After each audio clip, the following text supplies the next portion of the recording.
Hello guys, welcome to Fictional Vortex.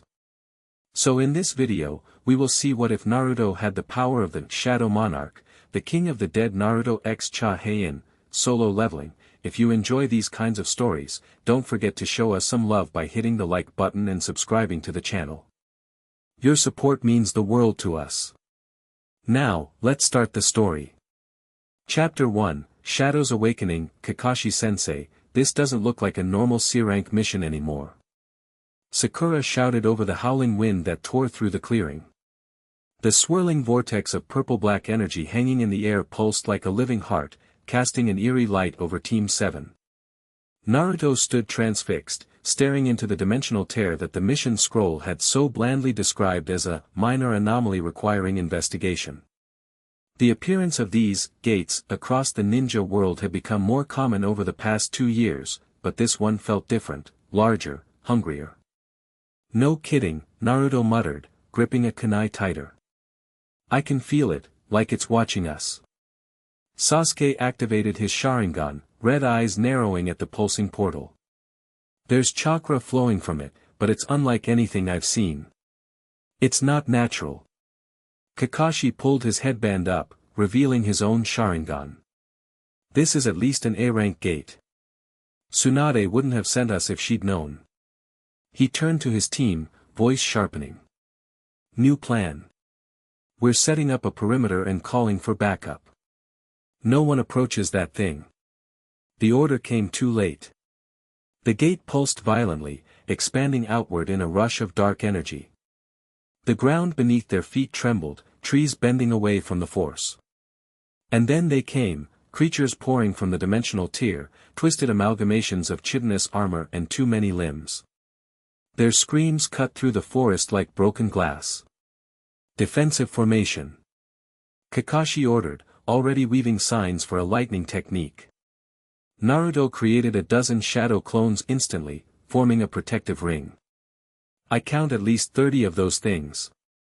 37, Sasuke corrected, hands blurring through the signs for his fireball jutsu. And more coming. The first wave hit them like a tsunami. Naruto's clones burst in puffs of smoke as the creatures tore through them with razor-sharp appendages. One creature, something like a giant mantis with too many eyes, lunged at Sakura, only to be intercepted by Naruto himself, Rasengan spiraling in his palm. Got you, he yelled, driving the sphere of chakra into its center mass. The creature exploded in a spray of ichor, but 3 more immediately took its place. For 10 frantic minutes, Team 7 held their ground. The forest clearing became a battlefield of elemental jutsu, kunai, and the dying screams of otherworldly monsters. But the gate only grew larger, the flow of creatures steadier. We can't keep this up. Sakura shouted, smashing her fist through what looked like a wolf with exoskeletal plates. There's too many. Kakashi's voice cut through the chaos. Fall back to the ridge. We need higher ground. Sasuke was already moving, covering their retreat with a massive fireball that temporarily stemmed the tide of monsters. Naruto created another wave of clones to buy them time, but as he turned to follow his team, he felt something change in the air. The gate pulsed again, but differently, almost expectantly. Then it emerged. Nearly 3 stories tall, a humanoid figure with skin like volcanic glass and 6 arms, each ending in curved blades. It moved with impossible speed for its size, crossing the distance to Naruto before he could even shout a warning. Naruto! Kakashi's voice seemed distant as the massive being loomed over him. Naruto barely managed to dodge the first strike, feeling the wind from the blade arm as it passed inches from his face. He summoned chakra, red energy beginning to bubble around him as he drew on the Ninetales' power. I'm not going down that easy, he shouted, forming a Rasengan in each hand. He launched himself at the monster, aiming for what he hoped was a vulnerable spot. The creature caught him mid-air with 2 of its arms. Pain exploded through Naruto's body as the blades pierced his shoulders, pinning him in place. He heard his teammates screaming, saw Sasuke charging with Chidori crackling around his arm, Kakashi moving in a blur of speed. But they wouldn't reach him in time. The monster raised Naruto high, its featureless face splitting open to reveal rows of needle-like teeth. As it pulled him closer to its maw, time seemed to slow. Naruto felt the Ninetales chakra surging, trying to heal his wounds, but even that wouldn't be fast enough. Is this really how it ends? He thought, struggling against the blades holding him. And then, darkness. Not the darkness of death, but something deeper, more ancient. In his mindscape, he felt a presence unfamiliar and vast, different from the Ninetales' malevolent energy. A voice, barely audible, arise. The world around Naruto shifted. The pain in his shoulders vanished. The monster holding him froze, its movements suddenly jerky, uncoordinated. Naruto felt power flooding through him, cold and vast, like an ocean at midnight. His vision changed, the world became sharper, clearer, tinged with blue. He could see everything. Every creature from the gate, every movement of his teammates, patterns of energy he'd never noticed before. And he could feel them all, the creatures from the gate. Like extensions of himself. "Stop," he whispered, not understanding why he said it. To his shock, the monsters froze. All of them, including the giant holding him. It released its grip, arms dropping limply to its sides. Naruto fell to the ground, landing in a crouch. Dark energy, not chakra, something else, swirled around him like living shadows. What is this? He thought, staring at his hands as black mist curled around his fingers. Naruto. Sakura's voice cut through his daze. She and the others were keeping their distance, staring at him with expressions of shock and concern. Sasuke's Sharingan was spinning wildly. What the hell did you just do? Before Naruto could answer, he felt a pull, a connection to the creatures around him. Knowledge flooded his mind, he could command them. They were his to control. Without fully understanding how, he mentally issued an order, return to the gate. The creatures turned as one, shuffling back toward the dimensional tear. Even the towering six-armed giant obeyed, moving jerkily like a puppet on strings. As the last monster disappeared into the swirling vortex, Naruto raised his hand toward the gate itself. Some instinct, some new knowledge told him he could close it. He clenched his fist, and shadows erupted from his body, shooting toward the gate like spears. They pierced the edges of the dimensional tear, and with a sound like thunder, the gate collapsed in on itself, leaving nothing but scorched earth. The silence that followed was deafening. Naruto stood alone in the clearing, dark energy still swirling around him like a cloak. He turned to his teammates, seeing their expressions shift from relief to uncertainty. "Guys," he said, his voice sounding strange to his own ears. "I think something's happened to me." The shadows around him suddenly surged, and pain lanced through his body. Naruto dropped to his knees, the world spinning around him. The last thing he heard before darkness took him was Kakashi's voice, "We need to get him back to Konoha. Now." Naruto woke to the familiar antiseptic smell of the hospital. Sunlight streamed through half-drawn blinds, casting striped shadows across his bed. "About time you joined us," came a gruff female voice. Naruto turned to see Tsunade standing at the foot of his bed, arms crossed, expression unreadable. "How long was I out?" he asked, his throat dry. 3 days. Tsunade moved closer, checking his vitals. "Your team brought you in half dead, with chakra readings unlike anything I've ever seen." The memories flooded back, the gate, the monsters, the strange power that had surged through him. Naruto looked down at his hands. Half expecting to see shadows still curling around his fingers. "The Ninetales?" he asked. "Still there, but quiet. Too quiet." Tsunade's eyes narrowed. "Whatever happened out there, it's affected the seal somehow. Not weakened it, changed it." Naruto sat up slowly, feeling oddly energized despite having been unconscious for days. There was a voice. Not the fox. Something else. He looked up at Tsunade. "I could control those creatures." Make them do whatever I wanted. So Kakashi said. Tsunade pulled up a chair. The gates have been appearing for years now, but we've never seen anyone connect with the creatures like that. She leaned forward. Naruto, I need you to tell me exactly what happened. Before he could answer, the door slid open. Sakura entered, followed by Kakashi and Sasuke. Their expressions brightened when they saw him awake. You idiot, Sakura said, though her voice was gentle. You had us worried sick. How are you feeling? Kakashi asked, his visible eye studying Naruto carefully. Weird, Naruto admitted. But good. Strong. He flexed his fingers, remembering the power that had flowed through them. Did I really do what I think I did? Sasuke nodded, arms crossed. You controlled those things. Every single one of them. And closed the gate, Kakashi added. A gate that, according to reports, should have required at least 4 jonin to contain. Naruto looked around at their faces, concerned but also wary. They were looking at him like he was a puzzle they couldn't solve. I want to try something, he said suddenly, swinging his legs over the side of the bed. Naruto, you shouldn't, Tsunade began, but he was already standing. He felt it inside him, that cold, vast power, dormant but accessible. Different from the Nine-Tails chakra, which burned hot and angry. This was calmer, patient, ancient. Naruto closed his eyes and reached for it. Come out, he thought. The temperature in the room dropped. Shadows gathered around Naruto's feet, swirling like water. They climbed up his body, coating his arms and chest in what looked like living darkness. Naruto! Sakura gasped. He opened his eyes, seeing the world again with that heightened clarity. He could sense everyone in the room, not just their physical presence, but something deeper.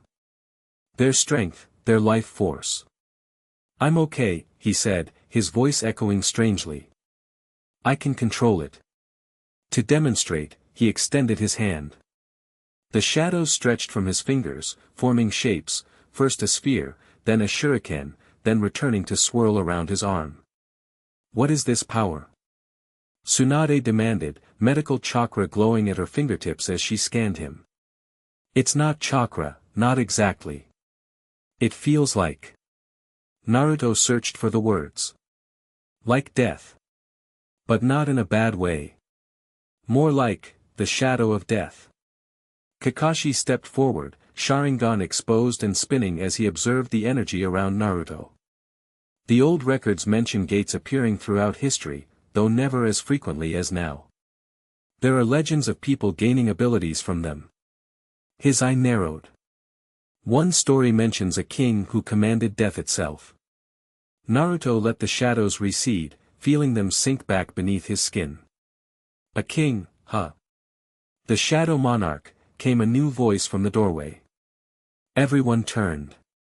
A woman stood there, tall and slender, with short dark hair and piercing eyes.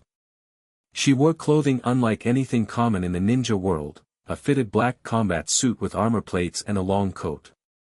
A sword hung at her hip, its hilt wrapped in dark leather. Who the hell are you? Tsunade demanded, moving protectively between the newcomer and Naruto. My name is Cha Heian, the woman said, her accent strange but her words clear. I've traveled from the eastern continent tracking unusual gate activity. Her eyes fixed on Naruto, intense and calculating. 3 days ago, something triggered my detection artifacts. Something I've been hunting for years. Naruto met her gaze, feeling an odd resonance with her presence. You know what happened to me. It wasn't a question.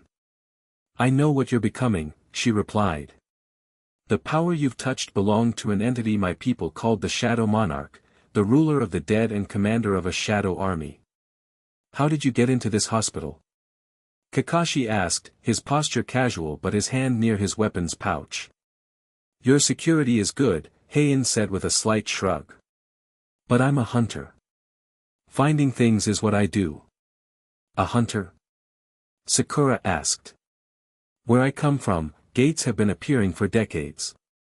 Those who fight the monsters that emerge are called hunters. She gestured to her sword. Some are stronger than others.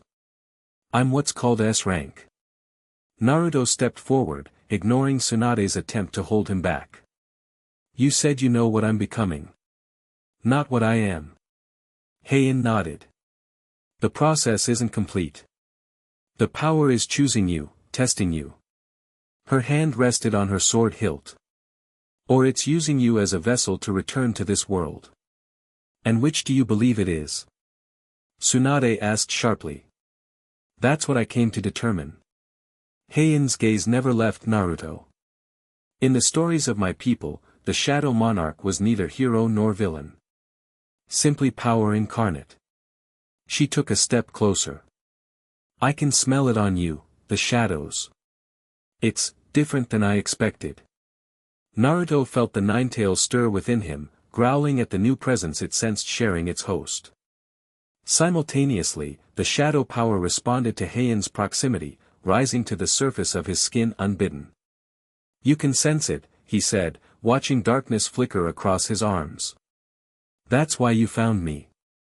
I've dedicated my life to understanding the gates and the beings connected to them. For the first time, her professional demeanor cracked slightly. But I've never encountered someone hosting the monarch's power alongside, whatever else you carry within you. The nine-tailed fox, Sasuke supplied, watching the interaction closely. He's a Jinchuriki. Heian's eyes widened slightly. 2 powers of that magnitude in one vessel. That shouldn't be possible. Before anyone could respond, alarms began blaring throughout the hospital. Seconds later, an ANBU appeared in the doorway. Lady Tsunade, there's an emergency. A gate has opened in the central district. Another one? Kakashi's voice sharpened. That's the 3rd this month. This one's different, the ANBU continued. It's not growing steadily like the others. It appeared at full size instantly. Naruto felt it then, a pull, a connection. Whatever was coming through that gate was calling to his new power. I need to go there, he said, already moving toward the door. Tsunade blocked his path. You just woke up from a 3-day coma after absorbing unknown powers. You're not going anywhere. He has to, Heian said quietly. The gate is responding to him. It will only grow stronger until he confronts it. You expect me to take the word of a stranger who broke into my hospital? Tsunade countered. Another alarm joined the first, louder and more urgent. The ANBU's voice was tense, multiple high-level entities emerging. Jonin teams are engaging but reporting heavy resistance. Naruto met Tsunade's gaze. You know I'm going, Granny. Either with permission or without it. After a moment, Tsunade stepped aside. Kakashi, Sasuke, Sakura, go with him. She pointed a warning finger at Naruto. The first sign that you're losing control, they're pulling you out. Understood? Naruto nodded, already moving. He paused briefly beside Heian. You coming? Since you're the expert in all. A hint of a smile touched her lips. Try to keep up, Shadow Prince. The central district had transformed into a war zone in minutes. Buildings were damaged, streets cracked, and civilians fled in terror as creatures poured from a massive gate hovering above the main square. Unlike the forest gate, this one was perfectly circular, its edges sharply defined, almost artificial in appearance. That's not a natural gate, Heian said as they arrived at the perimeter where Ninja had established a defensive line. Someone created it. People can make gates? Sakura asked, pulling on her combat gloves. With the right knowledge and equipment, yes. Heian drew her sword, the blade gleaming with an inner light. But it requires immense power and rare materials. Naruto stared at the swirling portal. Unlike before, he could almost read it now, sense patterns in its energy, understand its purpose. It's searching, he said, his voice distant.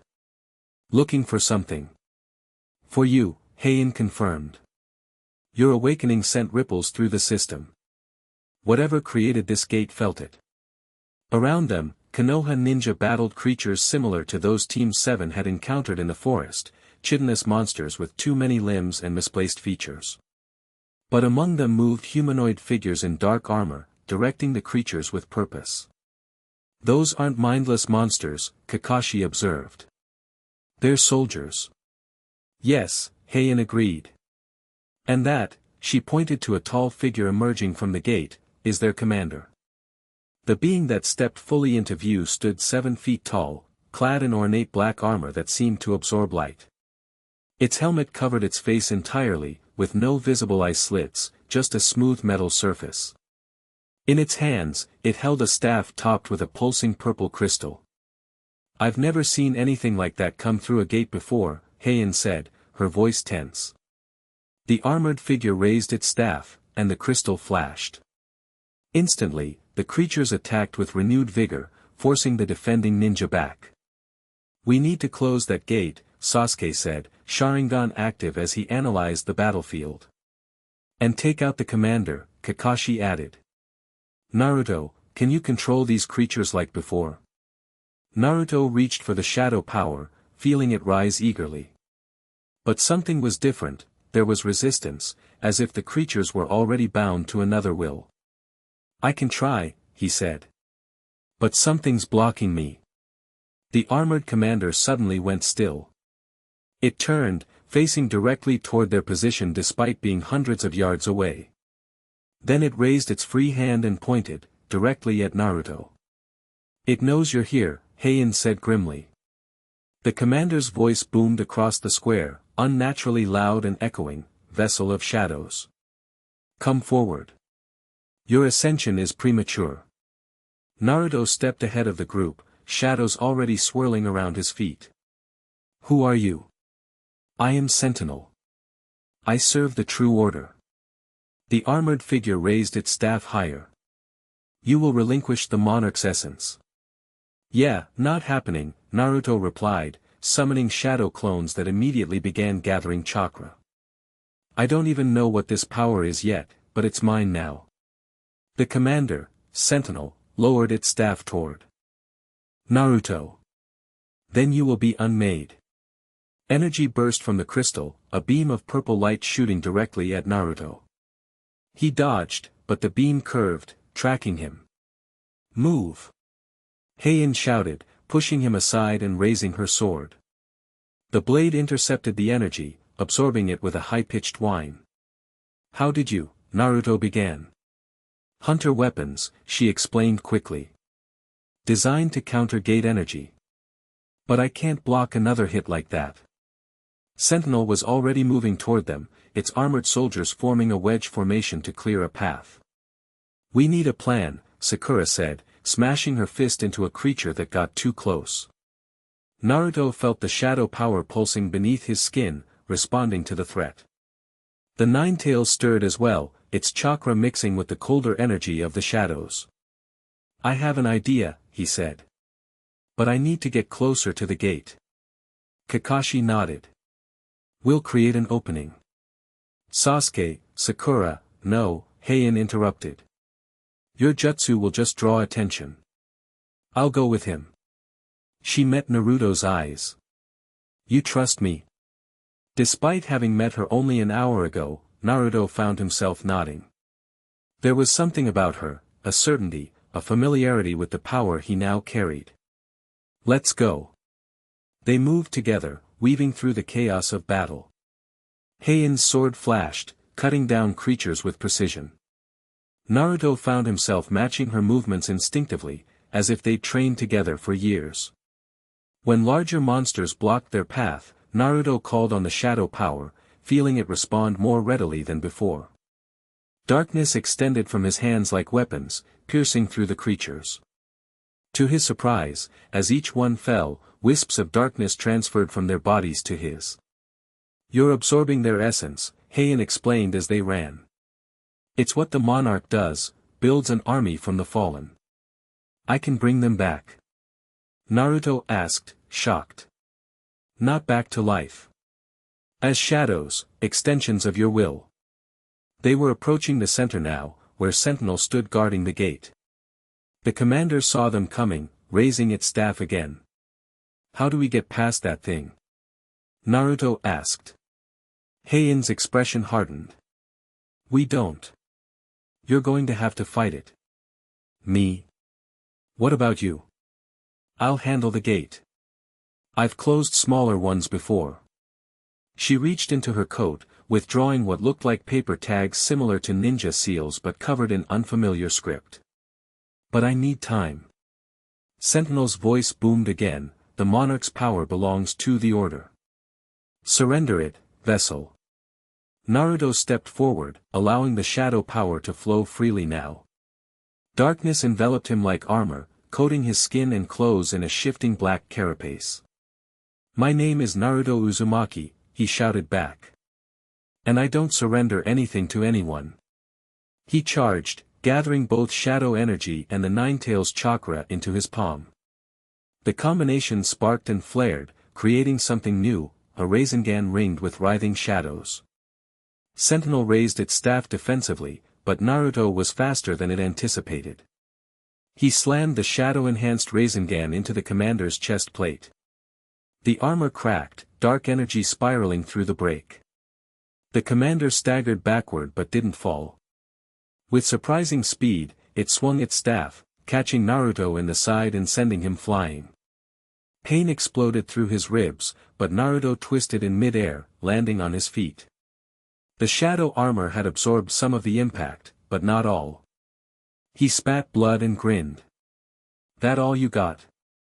Behind him, he could sense Heian working at the base of the gate, placing her strange seals in a pattern. He needed to keep Sentinel's attention on him. Across the square, he saw his teammates fighting their way toward them, but they were bogged down by the sheer number of creatures. Sentinel raised its hand, and the crystal in its staff began to pulse. The crack in its armor leaked dark energy, but it seemed unaffected. "The vessel is flawed," it intoned. "The fox spirit contaminates the monarch's essence." Naruto felt both powers churning inside him, the Ninetales chakra hot and volatile, the shadow power cold and vast. They weren't merging smoothly, instead creating turbulence within him. "Yeah, well," he shot back, "I've been told I'm hard to digest." He created more shadow clones, but these were different, wreathed in the same dark energy that covered him. They moved as one, attacking Sentinel from multiple angles. The commander fought with inhuman precision, its staff whirling to intercept each clone. But Naruto noticed something. Every time it destroyed a shadow-enhanced clone, the dark energy didn't disperse. Instead, it clung to Sentinel's weapon and armor, spreading like ink in water.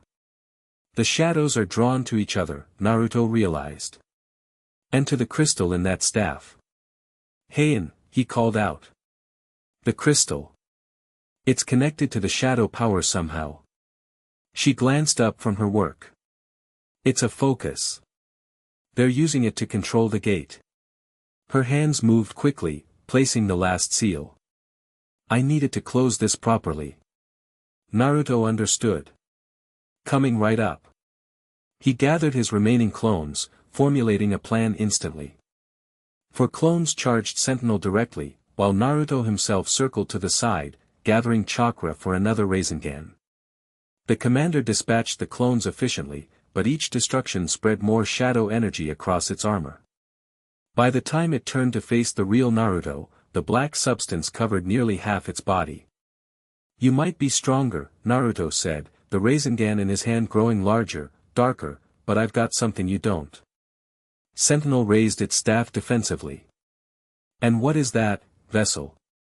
Naruto grinned. "Friends." From behind Sentinel, Sasuke appeared in a blur of speed, his Chidori piercing through the commander's back, disrupting its stance. Simultaneously, Sakura dropped from above, her chakra-enhanced fist slamming into Sentinel's helmet with enough force to crack it open. The distraction was all Naruto needed. He lunged forward, the Shadow Rasengan aimed not at Sentinel itself, but at the crystal atop its staff. The moment the Rasengan connected, the crystal shattered. Energy exploded outward, throwing everyone back. Naruto hit the ground hard, the breath knocked from his lungs. When he looked up, Sentinel was still standing, but barely. Its armor was cracked open in dozens of places, dark energy pouring out like smoke.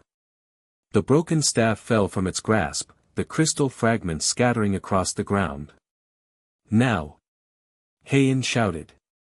Naruto, the shadows. Command them. Naruto understood instinctively what she needed. He reached out with his new power, connecting to the shadow energy leaking from Sentinel. Instead of pushing, he pulled, drawing the darkness toward him. The effect was immediate. Sentinel's armor began to collapse inward as the shadow energy fled its form.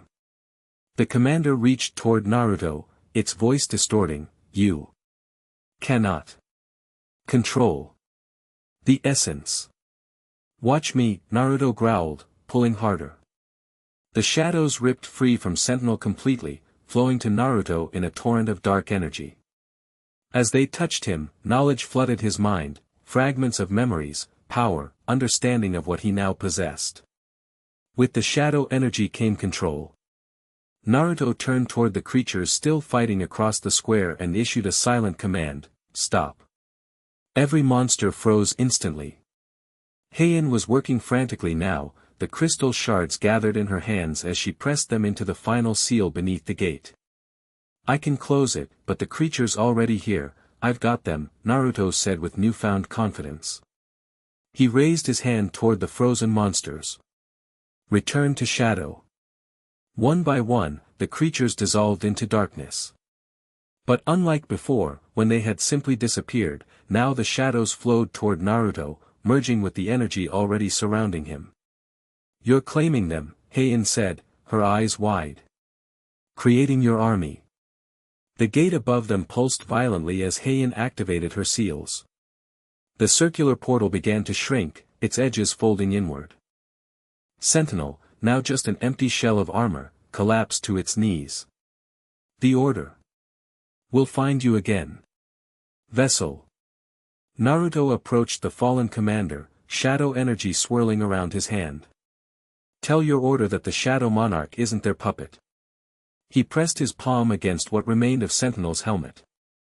"And neither am I." Darkness flowed from his hand, consuming Sentinel's form completely. The armor dissolved, joining the shadow energy that now circled Naruto like a living cloak. With a thunderous crack, the gate finally collapsed, leaving nothing but scorched earth and Heian's smoldering seals. Silence fell across the square, broken only by the distant sounds of civilians being evacuated and the approach of Konoha ninja surveying the aftermath. Kakashi appeared beside Naruto, eyeing the shadow energy still flowing around him. "Can you control it?" Naruto nodded, concentrating. The shadows receded, sinking beneath his skin until he appeared normal again. But he could feel them inside, waiting. "Ready." "That was impressive," Sakura said, joining them. She had a cut above her eye but seemed otherwise unharmed. "And concerning," Sasuke added, sheathing his sword. "Whatever that power is, it's not chakra. And those creatures weren't from our world." Heian gathered the remaining crystal fragments, wrapping them carefully in cloth. "They're not, and neither is this power. Where I come from, the gates connect to other dimensions, realms filled with monsters and magic different from your chakra." She looked at Naruto. The Shadow Monarch was said to rule one such realm. "And now that power is inside me," Naruto said quietly. "Along with the 9 tails." "Which should be impossible," Heian confirmed. "No vessel should be able to contain 2 such entities." Her expression was thoughtful as she studied him. "Yet here you are." Before anyone could respond further, Anbu surrounded them, led by a captain in a hawk mask. "Uzumaki Naruto," the captain said formally. "Lady Tsunade requests your immediate presence. The council has convened an emergency session regarding the incident." Naruto exchanged glances with his teammates. "Politics," Sasuke muttered. "Exactly what we need right now."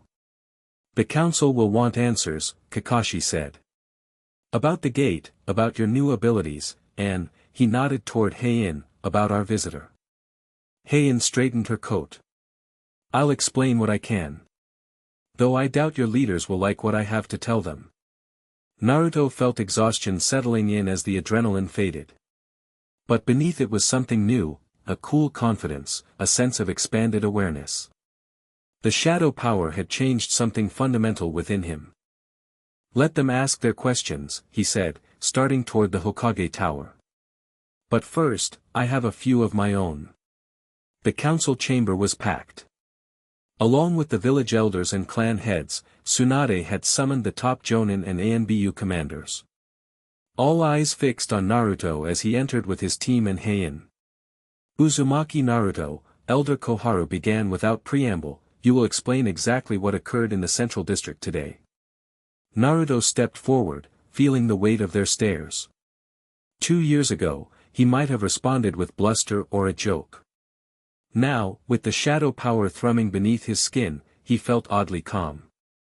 A gate opened, he said simply.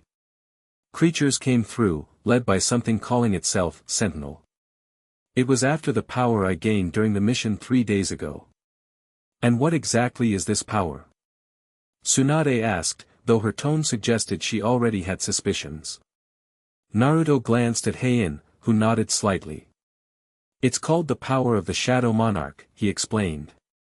It lets me control shadows and claim the essence of fallen enemies. Turn them into my own force. Murmurs spread through the chamber. Shikaku Nara, head of the shadow-wielding Nara clan, leaned forward with particular interest. This is different from your clan's jutsu, Naruto said, addressing him directly. It's not manipulating shadows. It's becoming one with them. Creating them. And the Nine Tails? Tsunade pressed. How does this new power interact with the Bijou? They're separate but connected, Naruto replied, struggling to articulate what he felt. Like 2 rivers flowing through the same canyon. They don't mix completely, but they influence each other. The real question, Danzo spoke up from his seat, is whether this power can be controlled. Or if it controls you. The old war hawk's single visible eye fixed on Naruto with calculating interest that made his skin crawl. Before Naruto could respond, the door to the chamber burst open. An ANBU rushed in, kneeling before Tsunade. Lady Hokage, forgive the interruption. We've discovered something in the research division. What is it? Tsunade demanded. Evidence of tampering with gate research. Someone has been conducting unauthorized experiments for months. The ANBU hesitated. And there's more. We found documents suggesting knowledge of what Uzumaki encountered 3 days ago. They were expecting it. The chamber erupted in voices. Tsunade silenced them with a raised hand. Who? She asked the ANBU. Unknown. But the laboratory was hidden beneath the old ANBU headquarters. Only someone with high-level clearance could access it. All eyes turned to Danzo, whose expression remained impassive. You suspect me? He asked coolly. The timing is suspicious, Kakashi noted. Naruto encounters this power, and suddenly a gate appears specifically targeting him. Almost as if someone was monitoring the situation. Danzo rose slowly. These accusations are baseless. I have always acted in Konoha's best interest. Then you won't mind if we search Root's facilities, Tsunade countered. The tension in the room thickened. Everyone knew of Danzo's secret ANBU faction, though few spoke of it openly. Before Danzo could respond, Naruto felt a sudden shift in the shadows around the room. His new senses detected movement, fast, coordinated, deadly. Everyone down, he shouted, darkness erupting from his body instinctively. The shadows formed a shield just as the ceiling exploded inward. Black-clad figures dropped into the chamber, weapons drawn. They moved with inhuman speed, targeting the council members with precision. Naruto's shadow shield expanded, covering Tsunade and the nearest elders. Around the room, Jonin and ANBU leapt into action, engaging the attackers. Root agents, someone shouted. No, Heian countered, her sword already drawn. Look at their eyes. The attacker's eyes glowed purple, the same color as Sentinel's crystal. One of them spoke, voice distorted, the vessel must be secured. The Monarch's essence cannot remain untethered. They moved as one, converging on Naruto. Their coordination was perfect, their movements synchronized like parts of a single organism. Naruto reached for the shadow power, feeling it respond eagerly.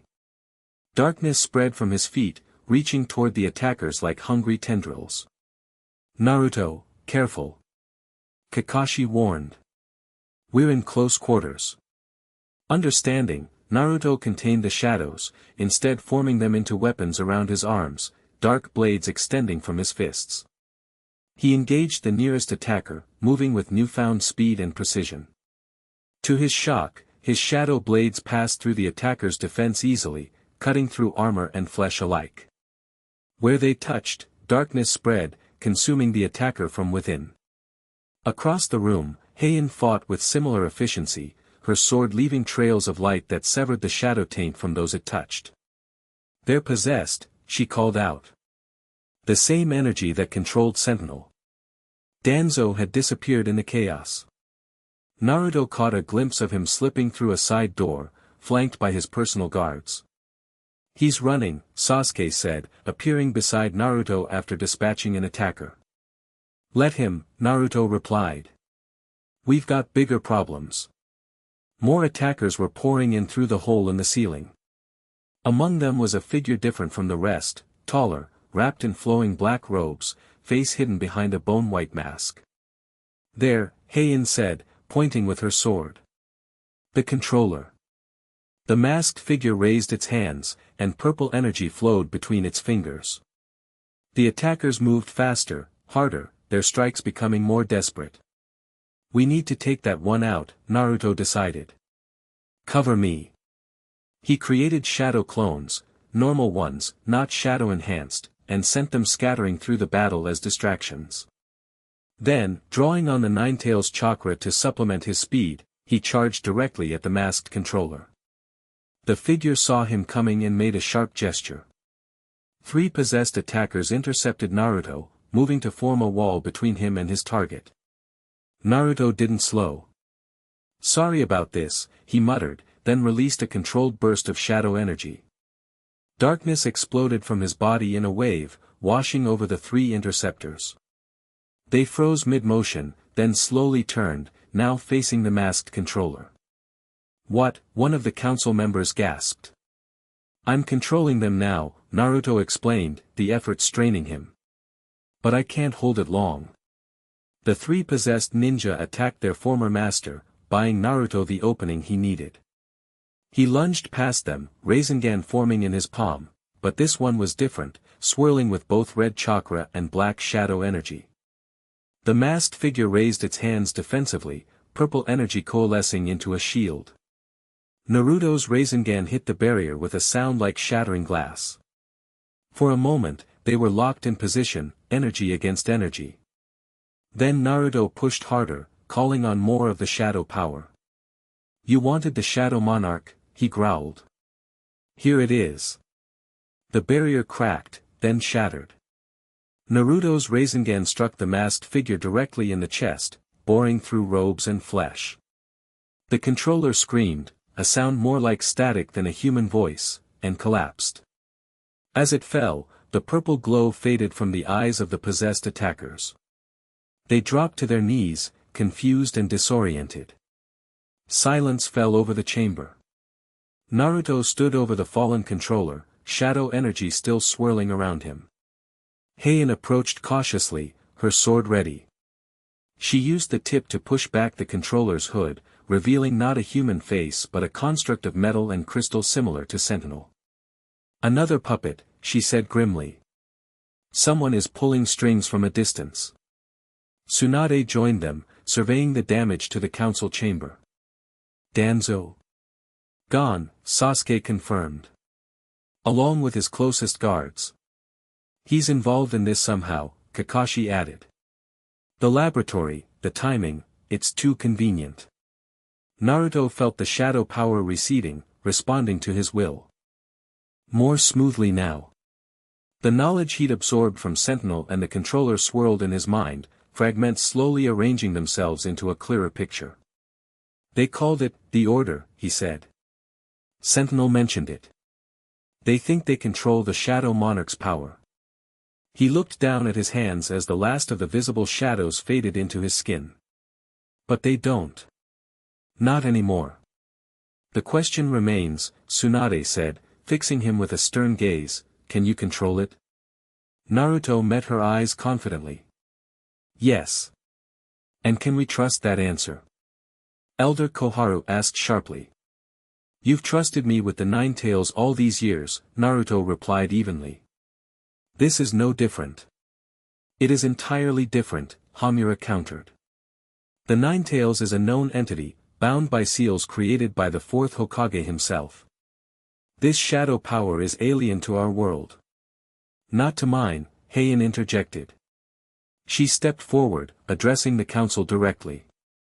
Where I come from, the gates have been appearing for generations. We've learned to deal with what comes through them. She gestured to Naruto.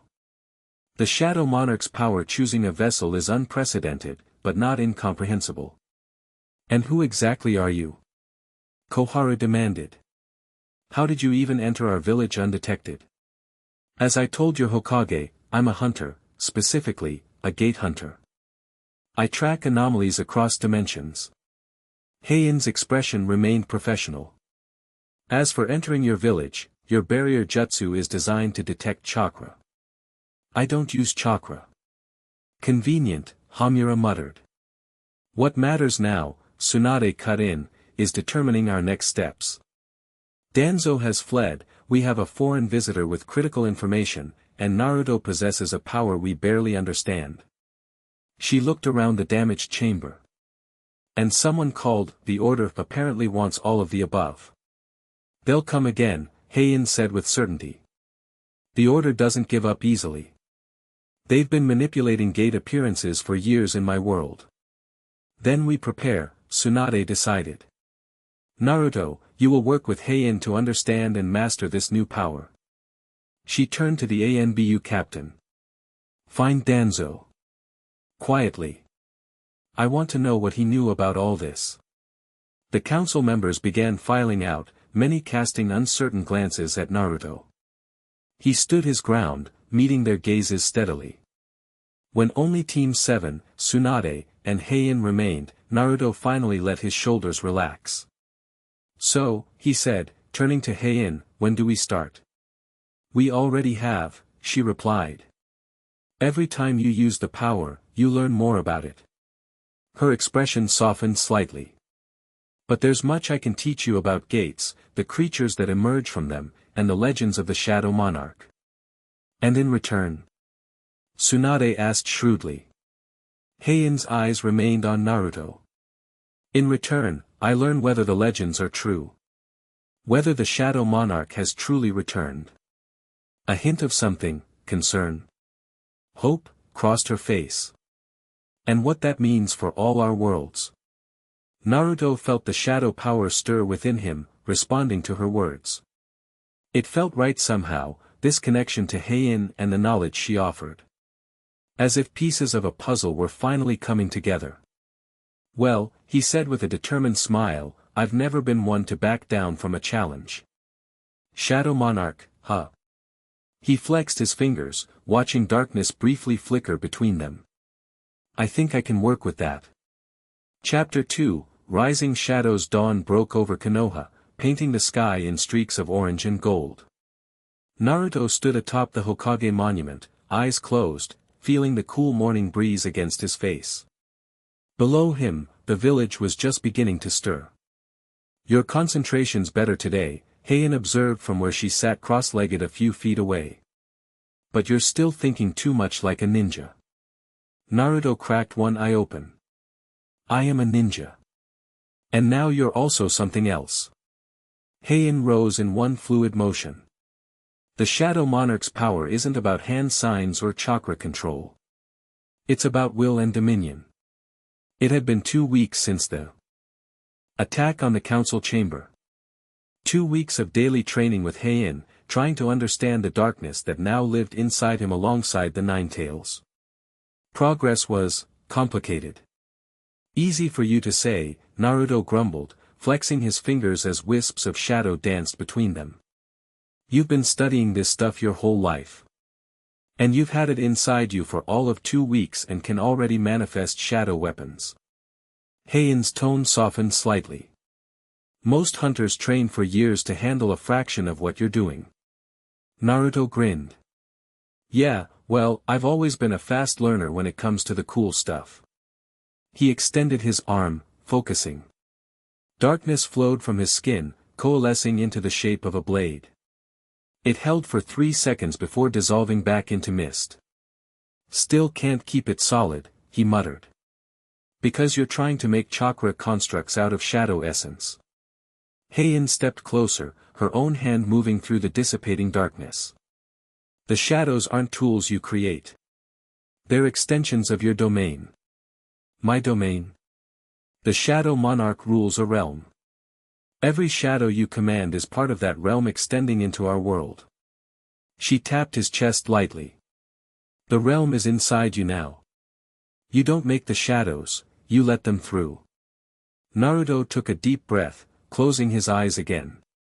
He reached not outward, but inward, into that cool, vast space he'd been sensing since the forest mission. It felt endless, like standing at the edge of a midnight ocean. That's it, Heian said quietly. Feel your domain. Naruto extended his arm again, but this time he didn't try to shape the shadows. He simply opened a door within himself and let them emerge. Darkness poured from his entire body, not just his hand. It spread across the stone beneath their feet, rising up around him like a living cloak.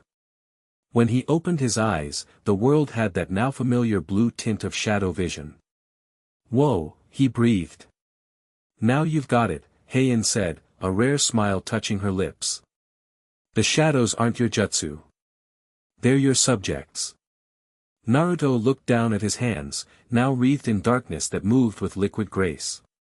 He could feel every tendril, every curl of shadow as if it were an extension of his own body. This is insane, he said, but he was smiling now too.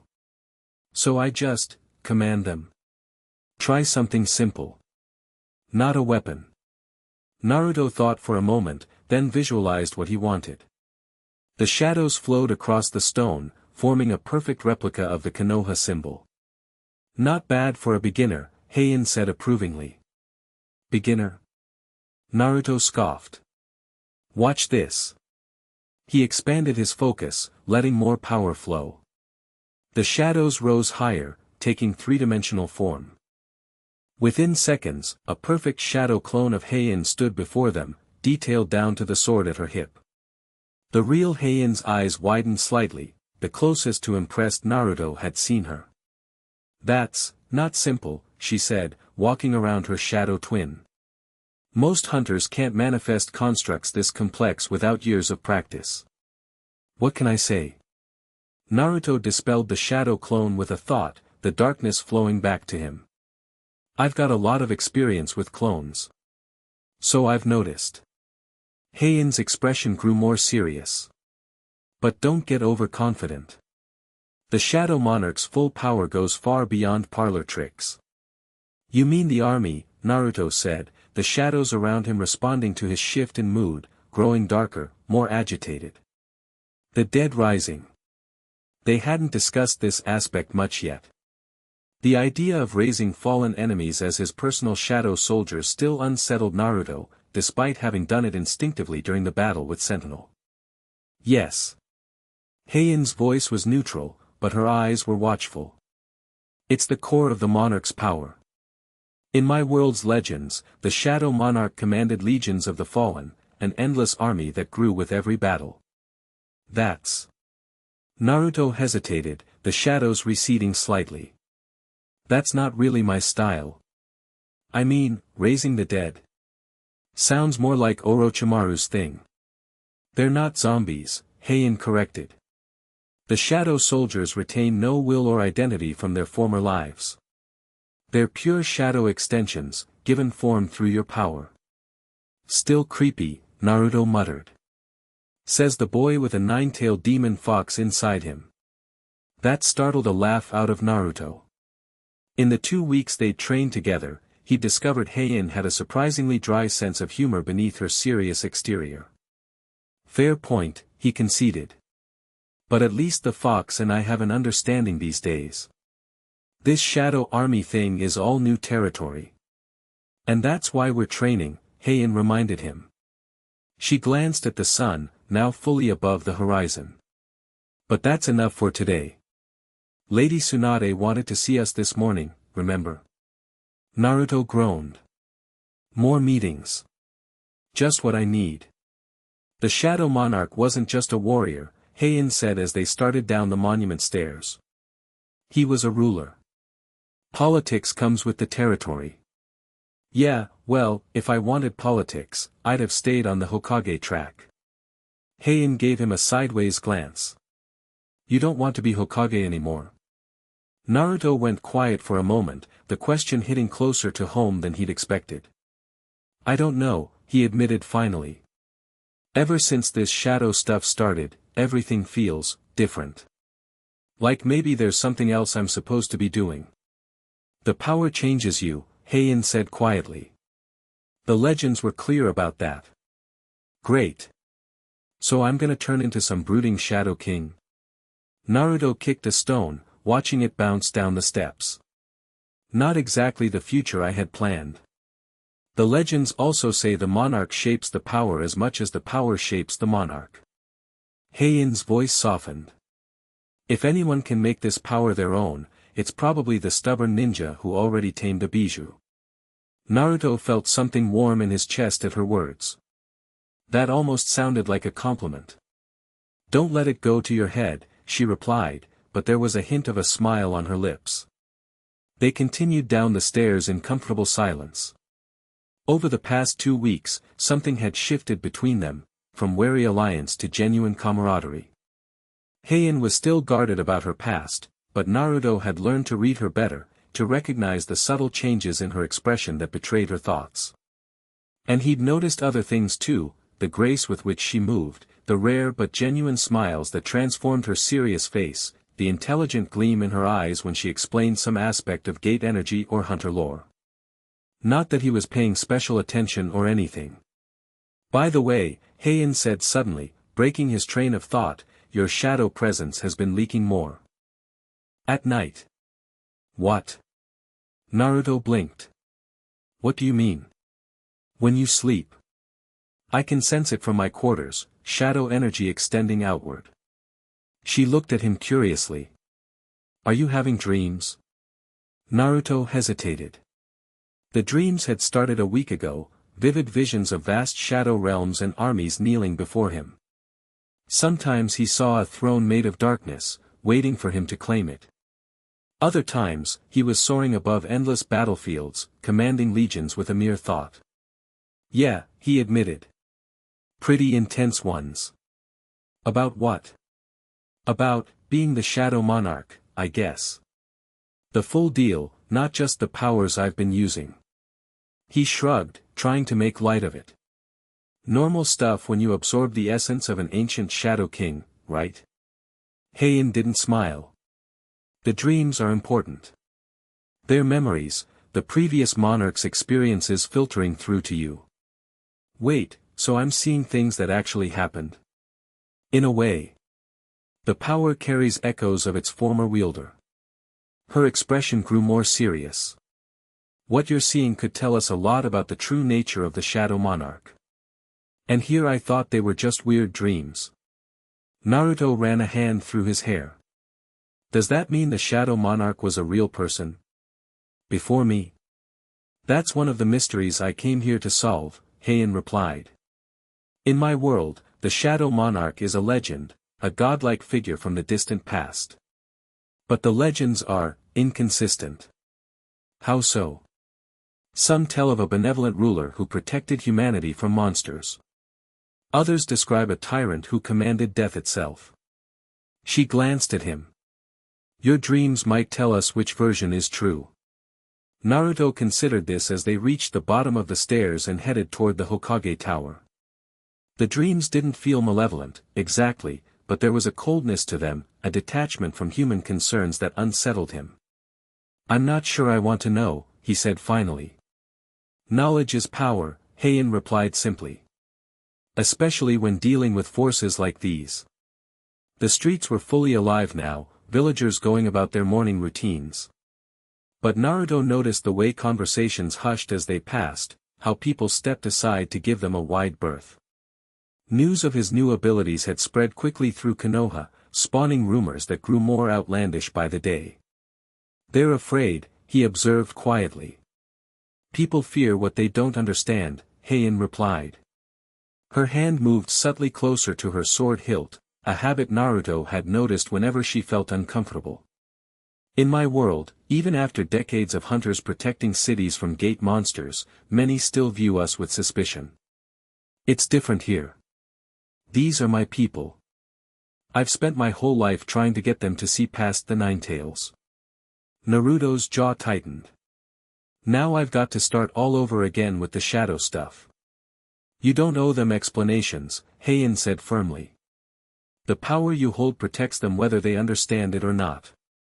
Spoken like someone who's used to being feared, Naruto observed. A flicker of surprise crossed Heian's face. "I'm an S-rank hunter. Fear comes with the territory. Is that why you're always so serious? The whole stoic hunter thing?"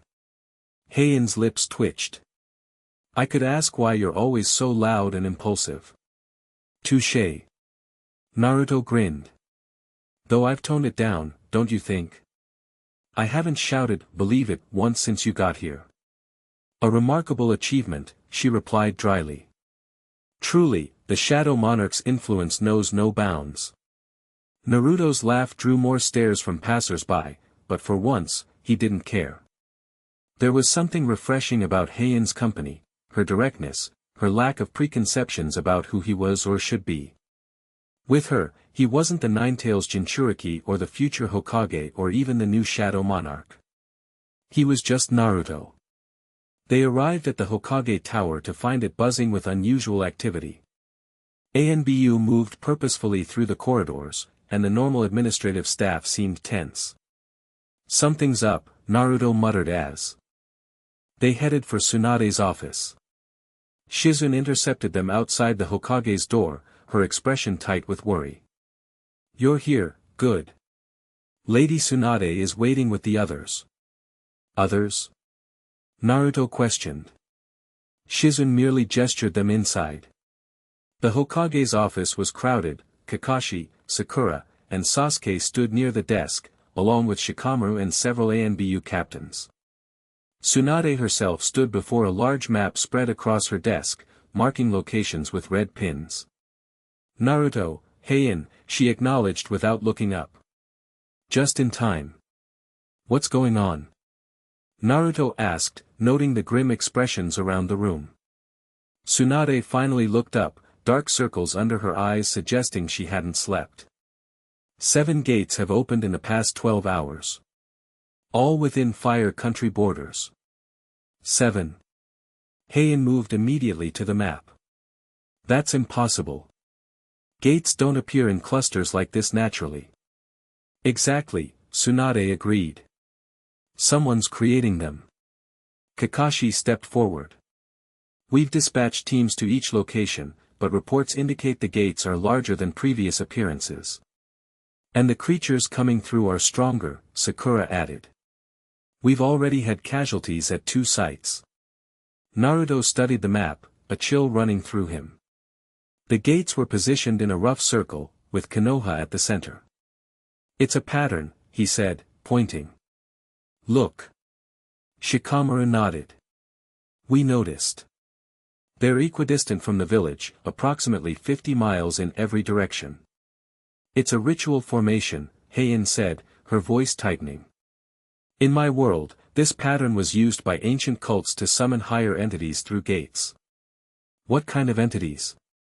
Sasuke asked. "The kind that level cities," Heian replied grimly.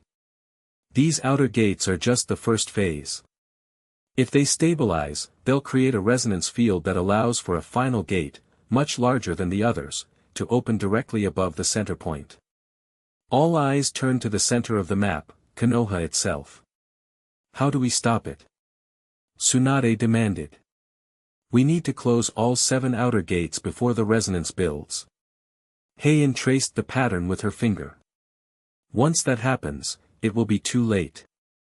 7 gates, 7 teams, Tsunade decided immediately.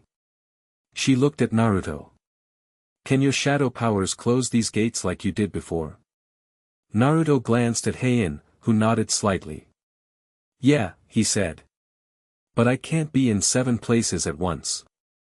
You don't need to be, Heian interjected. I can prepare sealing artifacts, similar to what I used in the village.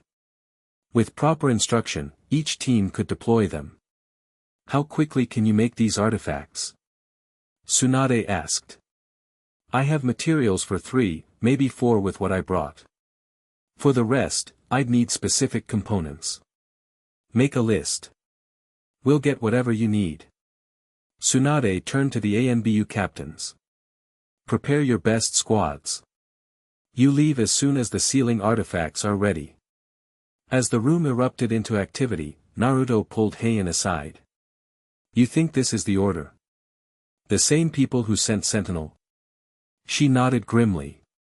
The pattern is their signature. In my world, they've attempted similar rituals before, though never on this scale. What are they trying to summon? I don't know for certain. But given their interest in you. She met his eyes directly. They might be trying to force the complete awakening of the Shadow Monarch's power. Naruto felt both the Nine Tails and the Shadow essence stir within him at her words. Why would they want that? Sentinel tried to take the power from me, not help me get more. The Order's goals have always been unclear. Some factions want to control the power, others worship it. Heian's hand moved unconsciously to her sword. Either way, we can't let them complete this ritual. Naruto, Heian, Tsunade called, interrupting their conversation. A moment. They rejoined the others at the desk, where Tsunade had cleared the map aside. While the ANBU teams handle the outer gates, I have a different mission for you too, she said. Our intelligence division has traced unusual energy signatures to a location here.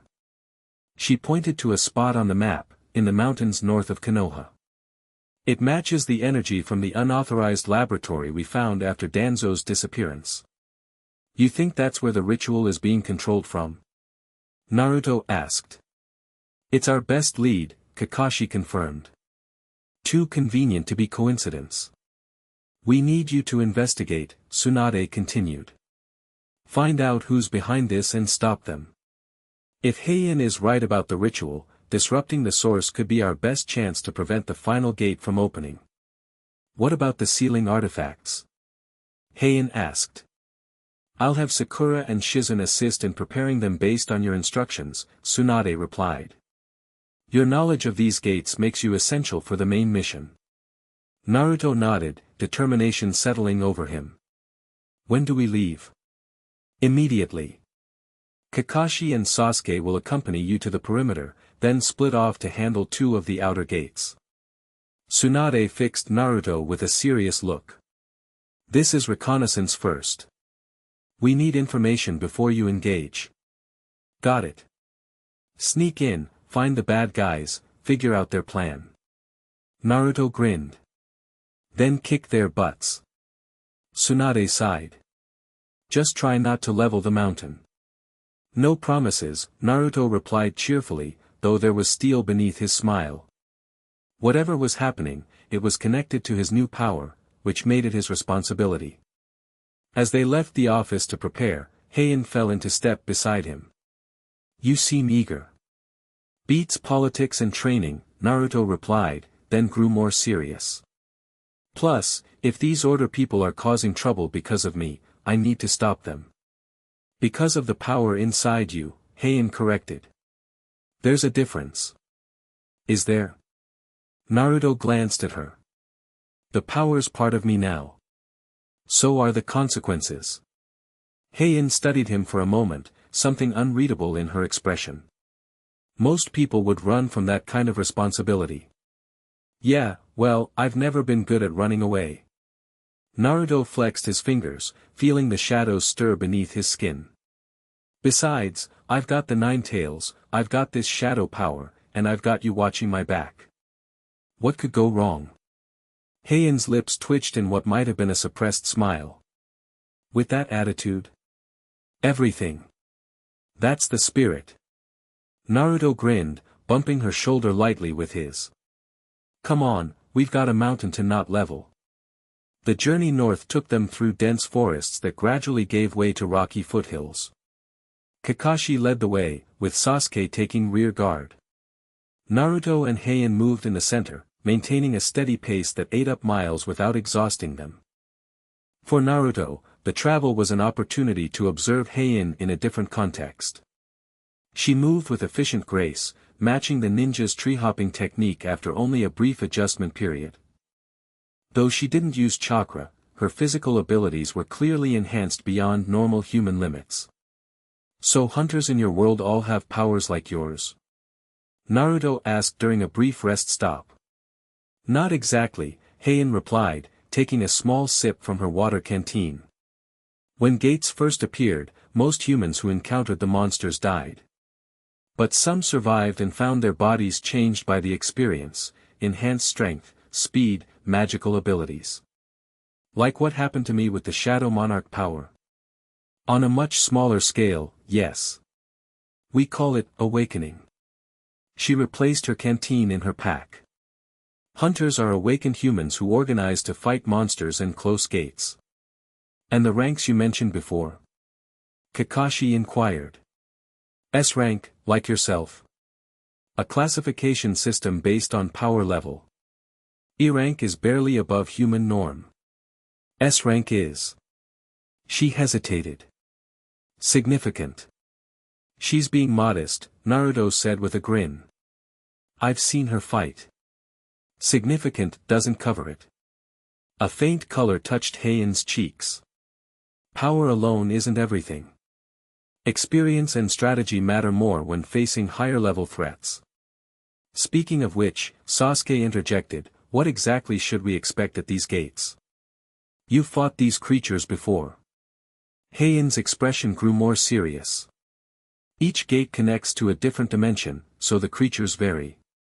But in a ritual formation like this, they'll be coordinated, all serving the same purpose. She drew a quick diagram in the dirt with a stick. The creatures will be protecting focal points near each gate. Those points are channeling the energy for the ritual. So we destroy the focal points, disrupt the energy flow, Sasuke concluded. Yes, but they'll be heavily guarded. And time is a factor, all 7 gates must be disrupted within a short window, or the remaining ones will compensate. Kakashi nodded. We'll coordinate with the other teams. Precision timing. They continued onward, the terrain growing steeper. By mid-afternoon, they had reached the foothills of the mountain range.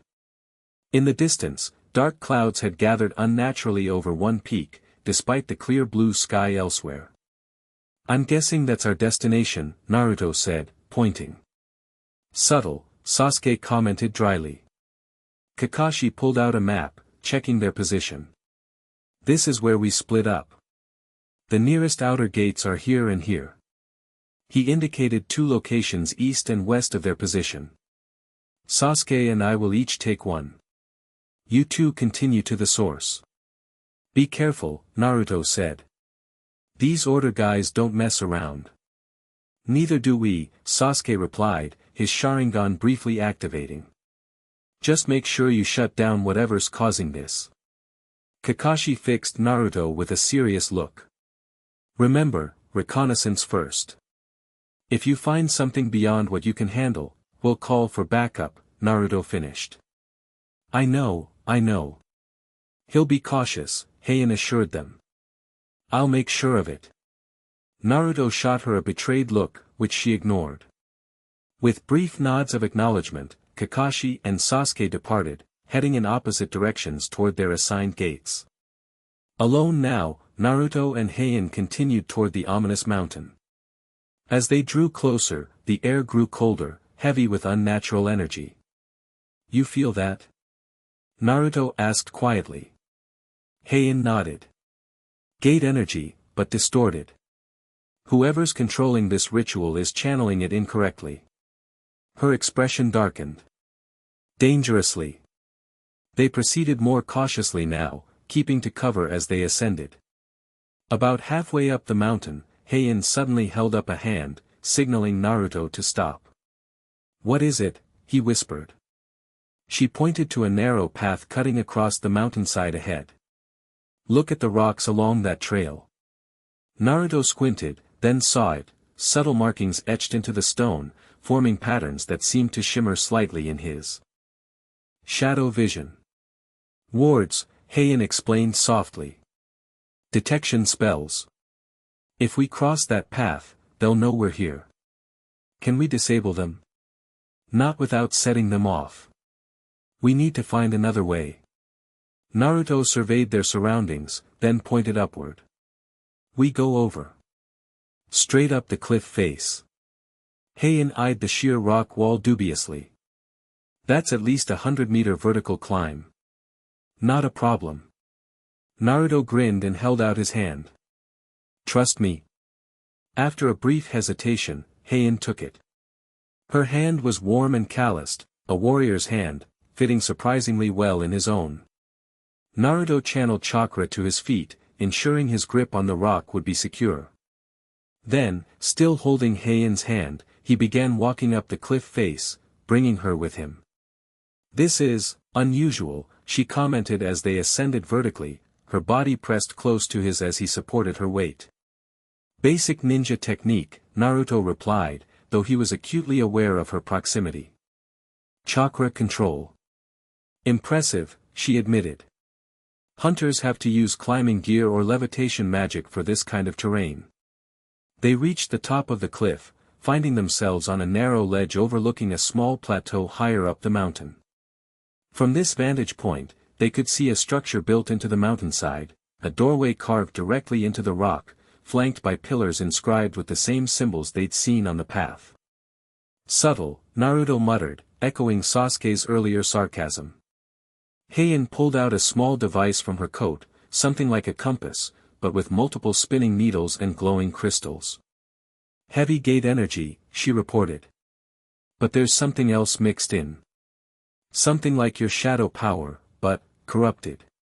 Naruto felt it too, a twisted version of the cool vastness inside him, jagged where his was smooth, chaotic where his was controlled. "Someone else with shadow powers?" he asked. "Possibly. Or someone attempting to replicate them artificially." Heian's expression was grim. "Either way, dangerous." They worked their way carefully around the ledge, finding a path that brought them to the plateau from behind, avoiding the warded approaches. As they drew closer to the entrance, the air grew thicker with palpable energy that made Naruto's skin prickle. "No guards," he observed as they crouched behind a boulder, studying the doorway. "That's weird, right?" "They might not need physical guards if they have enough magical defenses," Heian replied. She pointed to the air around the entrance, where faint distortions were visible. "Barrier spells. Similar to your ninja barriers, but powered by gate energy. Can we break through?" "Not quietly." She studied the entrance thoughtfully. "But your shadow power might be able to interact with them differently. The Shadow Monarch's essence exists partly in the same dimensional space as gates." Naruto nodded, focusing on his inner darkness. The shadow power responded readily now, flowing to his skin without resistance. He approached the entrance slowly, darkness wreathing his form. "Let me try something," he said. Rather than attacking the barrier directly, he extended his shadow sense, feeling for the structure of the energy field. It was complex but recognizable, not unlike the gate he'd closed in Konoha. "It's like a gate, but inverted," he said, concentrating. "Instead of letting things through from another dimension, it's keeping things out." "Can you reverse it?" Heian asked. "Maybe not reverse, but..." Naruto extended shadow tendrils toward the barrier, not pushing against it but merging with it. If I can make it recognize my shadow essence as part of itself. For a tense moment, nothing happened. Then the barrier rippled, a section of it darkening to match Naruto's shadows. A narrow opening formed, just large enough for a person to step through. It worked. Naruto whispered triumphantly. Impressive, Heian acknowledged. But it won't last long. We need to move. They slipped through the opening, entering a dimly lit corridor carved from the living rock. The passage descended steeply into the mountain, illuminated by strange crystals embedded in the walls, similar to the one in Sentinel's staff, but smaller. Naruto allowed his shadow form to recede, not wanting to draw attention with its energy signature. They moved silently down the corridor, alert for traps or guards. After several minutes of descent, the passage opened into a vast cavern that took Naruto's breath away. The space was enormous, its ceiling lost in darkness high above. At the center stood a circular platform surrounded by 7 pillars, each pulsing with energy that flowed upward into a swirling vortex of power. But what truly caught Naruto's attention were the people, dozens of them, working at various stations around the cavern. Some tended to equipment, others monitored readings on instruments unfamiliar to him. All wore dark robes with insignia similar to what Sentinel had carried. The order, Heian whispered, pulling Naruto into the shadows of a large stalagmite. This is a full operation. Naruto nodded, taking in the scale of what they were facing. What are they doing with all this equipment? Controlling the gates, she replied. See those?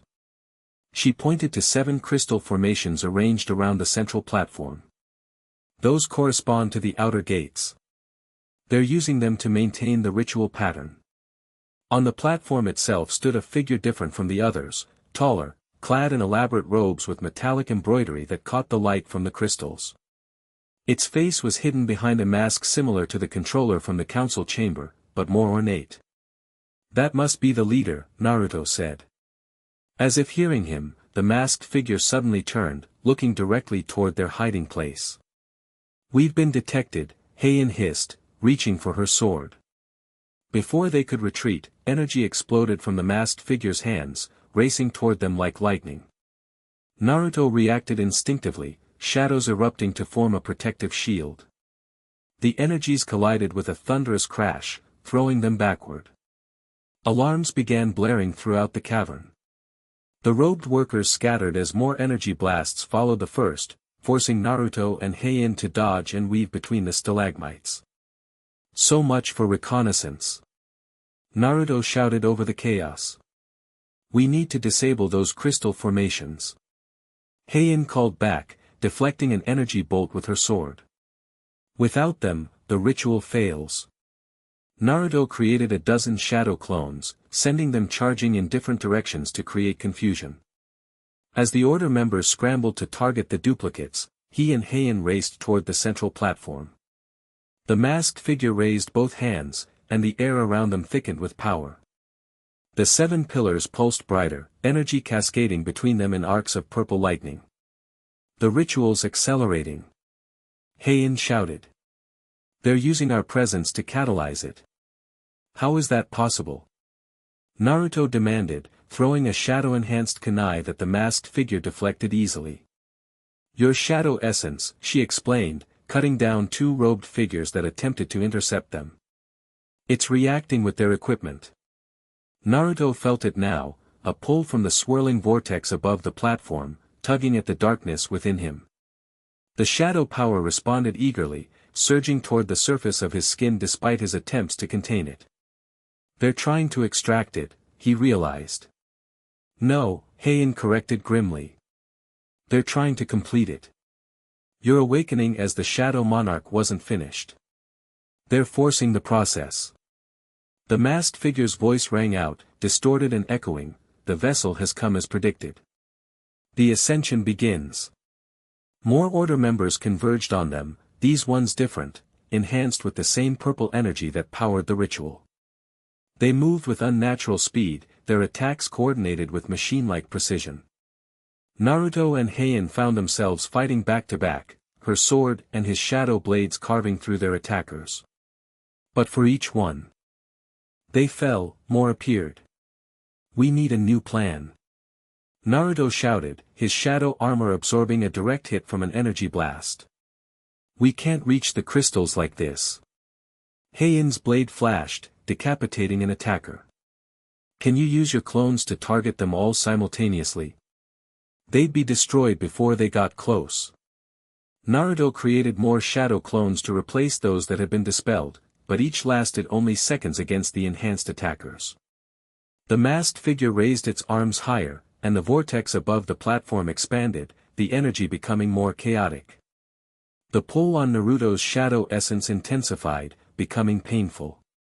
What happens if they succeed? He gritted out, fighting the extraction attempt. If they complete this ascension, either you become the full Shadow Monarch, more powerful than you can imagine, Heian replied, her voice tight with exertion as she fought, or the power tears you apart trying. Great options, Naruto muttered. Then he had an idea. What if we don't fight it? What? They're trying to force the shadow power to awaken fully.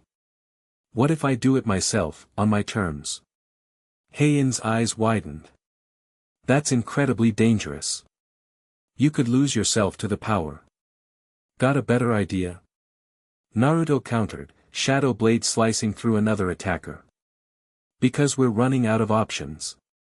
The vortex above them expanded further, the cavern beginning to shake with the force of the energy being channeled. Cracks appeared in the stone floor, and several of the order members were caught in sudden energy discharges, their bodies dissolving into the growing maelstrom. Heian met his eyes for a brief, intense moment. If you do this, find an anchor. Something to remind you who you are, or the monarch's essence will overwhelm your identity. An anchor, Naruto repeated. Like what? A memory, a promise, a person, something uniquely yours that the shadow can't claim. Naruto nodded, decision made. Get clear. This might get messy. I'm not leaving you, she stated firmly, cutting down another attacker. Whatever happens, we face it together. Something warm bloomed in Naruto's chest at her words. He nodded again, then turned his attention inward, to the cool vastness of shadow essence within him. Instead of restraining it as he'd been doing, he opened himself fully to it. Come on, he thought. Show me what you really are. The response was immediate and overwhelming. Shadow energy erupted from his body in a massive wave, knocking back attackers and equipment alike. The masked figure staggered, clearly surprised by the sudden surge. Naruto felt himself lifting from the ground, darkness swirling around him like a tornado. The Nine-Tails chakra responded as well, red energy mixing with black in a spiraling aura. Inside his mindscape, he found himself standing before a vast darkness deeper than any he'd encountered before. Within it, points of light glimmered like distant stars. And there was a presence, ancient, powerful, watching. Who are you? Naruto asked. The darkness shifted, coalescing into a vague humanoid shape of shadow and starlight. Its voice echoed not in his ears but directly in his mind, I am what remains of the Shadow Monarch. And what do you want with me? To continue. To exist. To rule. The shadow form extended what might have been a hand. Accept my essence fully, and my domain becomes yours. Naruto felt the offer's power, the promise of strength beyond imagining, an army that could never die, a realm without limits. And what happens to me, he demanded. To who I am. You become more. The shadow absorbs. Changes. Transforms. That's not very reassuring, Naruto replied. He thought of Heian's warning, he needed an anchor. Something uniquely his. Images flashed through his mind, Iruka acknowledging him, Team 7's first mission, his promise to Sakura about Sasuke, his dream of becoming Hokage, his friends fighting alongside him. And newer memories, training with Heian, her rare smiles, her unwavering support despite having just met him. I'll accept your power, Naruto told the shadow presence, but on my terms. I remain Naruto Uzumaki. I keep my promises, my precious people, my way of the ninja. The shadow seemed to consider this. The monarch rules alone. Not this one, Naruto stated firmly. I don't abandon my precious people. That's my ninja way. Take it or leave it. For a long moment, there was silence. Then the shadow expanded, surrounding him completely. Interesting. Different. Perhaps. Better. The darkness engulfed him, not erasing but merging, shadow and light, cold and warmth, power and humanity intertwining. Rise then, Naruto Uzumaki, Shadow Monarch. Rise and claim your domain. Naruto's eyes snapped open in the physical world. The cavern was in chaos, the ritual spiraling out of control as his sudden power surge disrupted its careful balance. The masked figure was shouting orders, trying to regain control of the situation. But Naruto barely heard it. His perception had expanded exponentially, every shadow in the cavern now an extension of his awareness. He could feel them all, the order members, Heian fighting desperately nearby, the very structure of the ritual itself. And he could sense something else too, the countless fallen creatures and humans whose essence had been consumed by the Order's experiments, their shadows trapped in the equipment and crystals around him. Arise, Naruto whispered, the word carrying power beyond its sound. Throughout the cavern, shadows separated from the floor and walls, taking humanoid form. Dozens, then hundreds of shadow soldiers materialized, an army born from the darkness itself. The masked figure stumbled backward, clearly shocked. Impossible. The extraction is incomplete. Sorry to disappoint, Naruto replied, his voice echoing with newfound authority. But I don't need your ritual. The shadow power is already mine. He descended slowly to the platform, darkness flowing around him like living armor. With each step, more shadow soldiers appeared, filling the cavern with an army of the night. Naruto. Heian called, fighting her way toward him through diminishing resistance. Her eyes were wide with both awe and concern. Are you still, you? He turned to her, and for a moment, fear flashed across her face at whatever she saw in his eyes. Then he smiled, the same bright, determined smile that was uniquely his, and relief washed over her features. Still me, he confirmed. Just with some new friends. The shadow soldiers moved in perfect unison, securing the cavern with silent efficiency. The Order members found themselves surrounded, their weapons and powers useless against creatures made of pure shadow. Naruto turned his attention to the masked figure, who was backing away toward an exit. With a thought, shadow soldiers blocked the escape route. Now then, Naruto said, approaching steadily. Let's talk about these gates you've opened. You don't understand what you've done, the figure hissed. The ascension cannot be controlled this way. The balance is no longer your concern, Naruto interrupted. He reached out with his shadow senses, feeling the connections between the crystal formations and the outer gates. With a gesture, darkness enveloped each crystal. No, the masked figure lunged forward, hands wreathed in purple energy. Naruto didn't even need to move. A wall of shadow soldiers intercepted the attack, absorbing it completely. More shadows wrapped around the figure, immobilizing it. Heian, Naruto called. Can you close the outer gates if I disrupt these crystals? She nodded, approaching cautiously. Yes, but all 7 must be neutralized simultaneously or the energy backflow could be catastrophic. Not a problem. Naruto raised both hands, shadow energy gathering around each crystal formation. On 3. 1, 2, 3. He clenched his fists, and all 7 crystals shattered at once. The energy they had been channeling exploded upward, the vortex above the platform contorting wildly before collapsing in on itself. The cavern shook violently, stalactites crashing down from the distant ceiling. The Order members panicked, running for the exits only to find them blocked by shadow soldiers. The whole place is coming down. Heian shouted over the rumbling. We need to get out. Naruto nodded, releasing the masked figure from its shadow bonds. Round up as many of them as you can for questioning. My shadows will help. While Heian and the shadow soldiers secured key order members, Naruto reached out with his expanded senses, searching for the fastest route to the surface. He found it, a maintenance shaft leading upward through the mountain. This way, he called, darkness flowing ahead of them to clear the path. As they ran, the cavern continued to collapse behind them, equipment exploding as the ritual's energy dissipated chaotically. They reached the shaft, a narrow vertical tunnel with metal rungs embedded in the wall. Naruto sent shadow soldiers up first, carrying secured order members. Then he turned to Heian. Trust me, he asked for the second time that day, extending his hand. This time, she took it without hesitation. Always. The word sent an unexpected warmth through him, even amidst the chaos. Naruto wrapped an arm around her waist, then extended shadow tendrils upward, latching onto the walls of the shaft. Hold on, he warned, then propelled them upward, the shadows pulling them rapidly toward the surface. They emerged onto the mountainside just as a massive rumble shook the peak. The ground beneath them cracked, the entrance they'd used earlier collapsing in a cloud of dust and debris.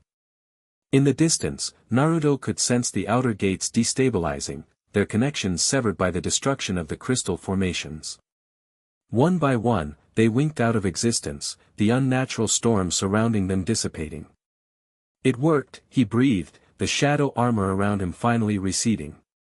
They're closed. Heian was watching him with an unreadable expression. You did it. You fully awakened the Shadow Monarch's power. Not the way they wanted me to, Naruto replied, rolling his shoulders as the last of the visible shadows sank back beneath his skin. But yeah, it feels complete now. And you're still yourself? Naruto considered the question seriously. The shadow essence inside him had changed, expanded, deepened, integrated more fully with his own chakra network. He could feel his shadow army even now, thousands of soldiers waiting in a realm accessible through his power. But his thoughts were still his own. His feelings, his memories, his precious people, all remained intact. I'm still me, he confirmed. Just with some extra darkness on the side. Heian's posture relaxed slightly. The legends never mentioned. A shadow monarch who maintained his humanity. Well, the legends never met Naruto Uzumaki. He grinned, then swayed slightly as exhaustion suddenly hit him.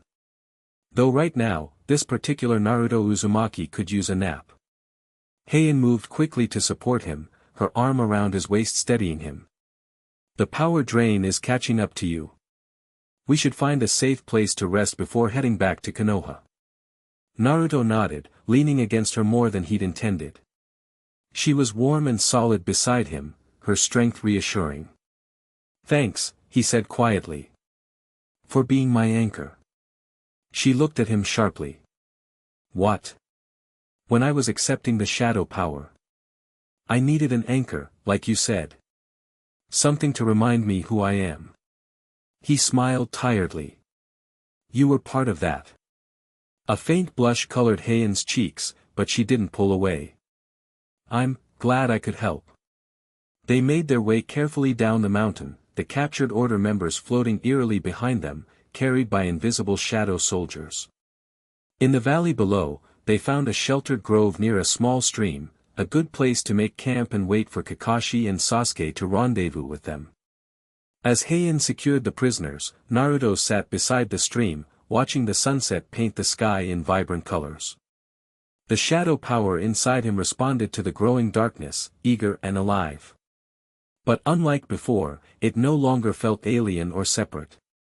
The Shadow Monarch's essence had truly become part of him, not erasing Naruto Uzumaki, but enhancing who he already was. Penny for your thoughts? Heian asked, sitting beside him after completing her task. I was just thinking about what happens next, Naruto replied. The order is still out there. Danzo's still missing. And now I've got a shadow army at my command. He looked at his hands, darkness briefly flickering between his fingers. It's a lot to take in. One step at a time, Heian advised. You've handled everything thrown at you so far. Thanks to you. Naruto turned to face her. I wouldn't have made it this far without your help.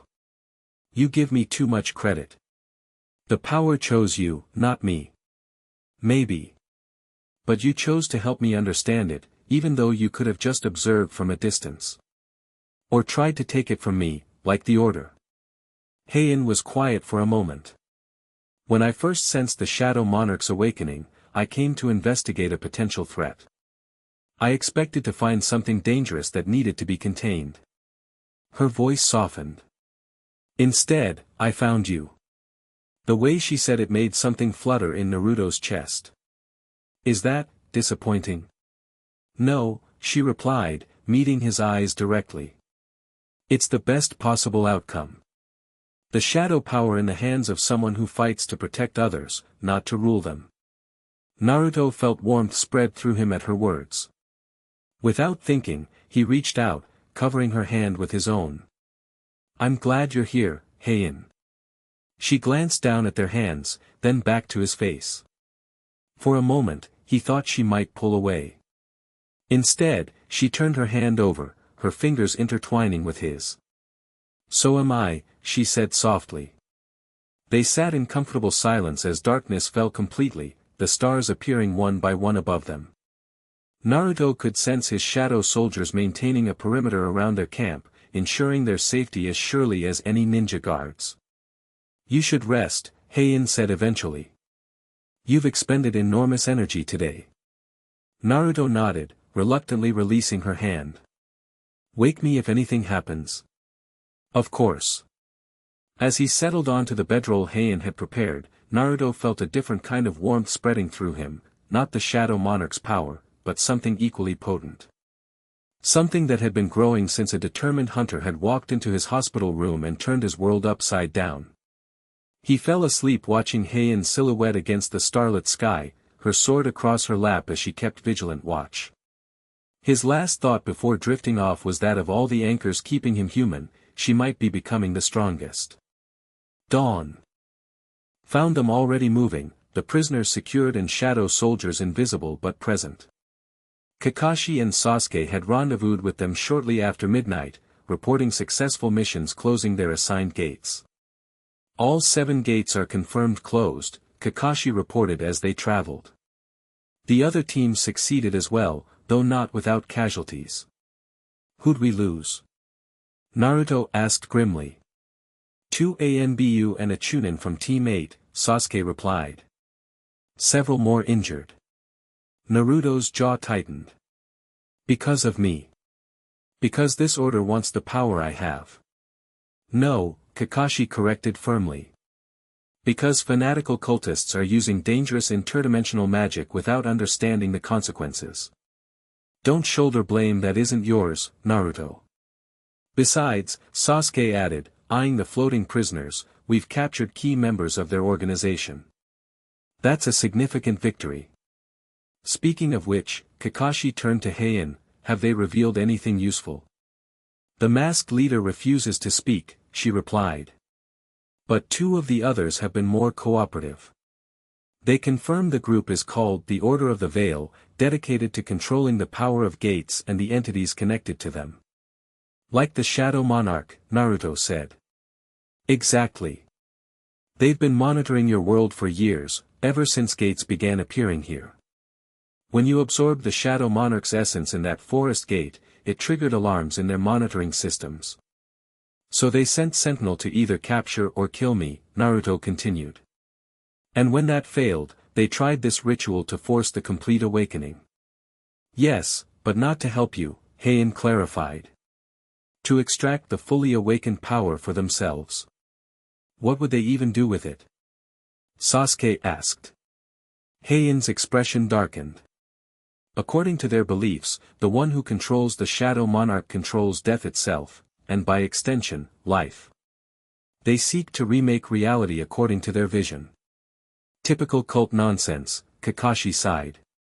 Unlimited power, reshape the world, become gods. We've heard it all before. Maybe, Heian conceded.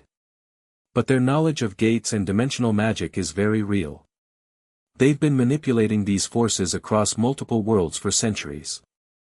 Multiple worlds? Naruto looked at her sharply. You mean there are more than just your world and ours? Many more. The gates connect to countless dimensions. The Order has found ways to travel between them using specialized gate technology. Which explains how they arrived here, Kakashi mused. And how Danzo might have contacted them. As they approached Konoha, they could see increased security at the gates, double the usual guard presence, with barrier specialists reinforcing the village's protective seals. Looks like Tsunade's taking no chances, Sasuke observed. They were escorted directly to the Hokage Tower, where Tsunade waited in a secure conference room rather than her office. Shizune, Sakura, and several ANBU commanders were already present. You succeeded, Tsunade stated as they entered, relief evident in her voice despite her attempt to maintain an official demeanor. The gates are closed and the ritual disrupted, Kakashi confirmed. Plus we've captured several Order members, including their field commander. Tsunade's gaze shifted to Naruto, her medical training allowing her to see the changes in him even without diagnostic jutsu. And you, Naruto? You seem different. The shadow power fully awakened, he explained simply. I accepted it on my terms, not theirs. Meaning? Meaning I'm still me, but the Shadow Monarch's power is completely integrated now. He flexed his fingers, allowing darkness to briefly flicker between them. I have access to all of it. Including the army, Heian added. He raised over 100 shadow soldiers during our escape. They're still active, just elsewhere. This news caused a stir among the ANBU commanders. One stepped forward, his hawk mask hiding his expression but his voice tense. Lady Hokage, this development may require additional security protocols. An army that answers only to Uzumaki, is the same as an army that answers only to the Nara clan, or the Yamanaka, or the Aburame, Tsunade interrupted sharply. Every clan in this village has unique abilities that could potentially threaten security. We trust our ninja because of who they are, not what powers they possess. The commander backed down, but Naruto could sense the unease in the room. I understand the concern, he said, addressing everyone. This power is new and it's intense. But it doesn't change my loyalty to Konoha or my friends. He looked at Tsunade directly. I'm still the same annoying knucklehead who wants to be Hokage someday. That earned a few chuckles, lightening the mood slightly. What about the prisoners? Sakura asked, bringing them back to immediate concerns. Ibiki is preparing special holding cells, Tsunade replied. If these Order members use different energy than chakra, we need containment designed for it. She looked to Heian. We could use your expertise. Heian nodded. I'll help design appropriate restraints. But be warned, the Order has ways of tracking its members. They may attempt a rescue. Let them try, Sasuke said coldly. In the meantime, Tsunade continued, we need to address the political situation. News of yesterday's gates has already reached the other villages. Questions are being asked about what happened and why Konoha was at the center of it. And about Naruto's new powers, Kakashi added. Word travels fast in the ninja world. Naruto groaned. More politics. I'm afraid so, Tsunade confirmed. The Kazekage has already sent a message requesting information. As our closest ally, Gaara deserves the courtesy of a direct explanation. I'll go, Naruto volunteered immediately. Gaara will understand better than most what it's like to deal with powers beyond the normal. Tsunade nodded. Good. Take Heian with you, her knowledge will be valuable in explaining the situation. What about the other villages? Sasuke asked. For now, we provide limited information through diplomatic channels. Enough to reassure them that the gate situation is under control, without revealing too much about Naruto's abilities. The meeting continued, discussing security arrangements, intelligence gathering on the order, and the ongoing search for Danzo. Throughout it all, Naruto found his attention repeatedly drawn to Heian, who participated with focused efficiency, her knowledge of gates and dimensional threats proving invaluable. When they finally adjourned, Naruto felt drained despite his increased stamina. The political implications of his new power were almost more exhausting than using it. "You handled that well," Heian commented as they left the tower together. "The meeting or the shadow power?" Naruto asked with a tired smile. "Both." Her expression softened slightly. Many would have been corrupted by the full awakening of the monarch's essence. Or at least changed beyond recognition. "I had a good anchor," he replied, his eyes meeting hers meaningfully. A faint blush touched her cheeks, but she didn't look away. "When do we leave for Suna?" "Tomorrow morning. It's a 3-day journey through the desert." Naruto stretched, feeling the shadow power shift comfortably beneath his skin. "Ever been to a desert before?" "Once. Tracking a gate that opened in a wasteland." She smiled slightly. "I didn't enjoy the sand." "Well, there's plenty of it where we're going," Naruto laughed. "But Gaara's a good friend. And Suna has the best spicy food you've ever tasted." "I look forward to it," she said, and he could tell she meant it, not just the food, but the journey with him. As they walked through Konoha streets, Naruto noticed the villagers' reactions had changed again. The fear was still there, but now mixed with awe and curiosity. News of his role in closing the gates had spread quickly. "They're staring at you differently," Heian observed quietly. "Yeah, I'm used to it. The looks change depending on what I've done lately." He shrugged. "First it was fear because of the Nine Tails, then reluctant respect after I saved the village a few times, now it's this new shadow thing. Does it bother you?" Naruto considered the question seriously. "Not as much as it used to. I know who I am, regardless of what powers I have or what people think." Heian nodded, understanding in her eyes. "That's rare. Most people let others' perceptions define them." "What about you?" Naruto asked. "In your world, as an S-rank hunter, people must see you a certain way too." A shadow passed over her features. "They see what they expect to see. Power, efficiency, duty." She hesitated. "Few bother to look beyond that." "Their loss," Naruto said simply. They reached the apartment building where Tsunade had arranged accommodations for Heian during her stay. It was near Naruto's own place, in one of the nicer sections of the village. "Get some rest," Naruto said as they paused outside the entrance. "Tomorrow's going to be a long day." Heian nodded, but didn't immediately move to leave. There was a moment of awkward silence, something unusual hanging in the air between them. "Naruto," she said finally, "in my world, hunters with exceptional abilities often become isolated by their power. Separate from normal society, even from other hunters." "Sounds lonely," he replied, sensing there was more to her words. "It is." Her eyes met his directly.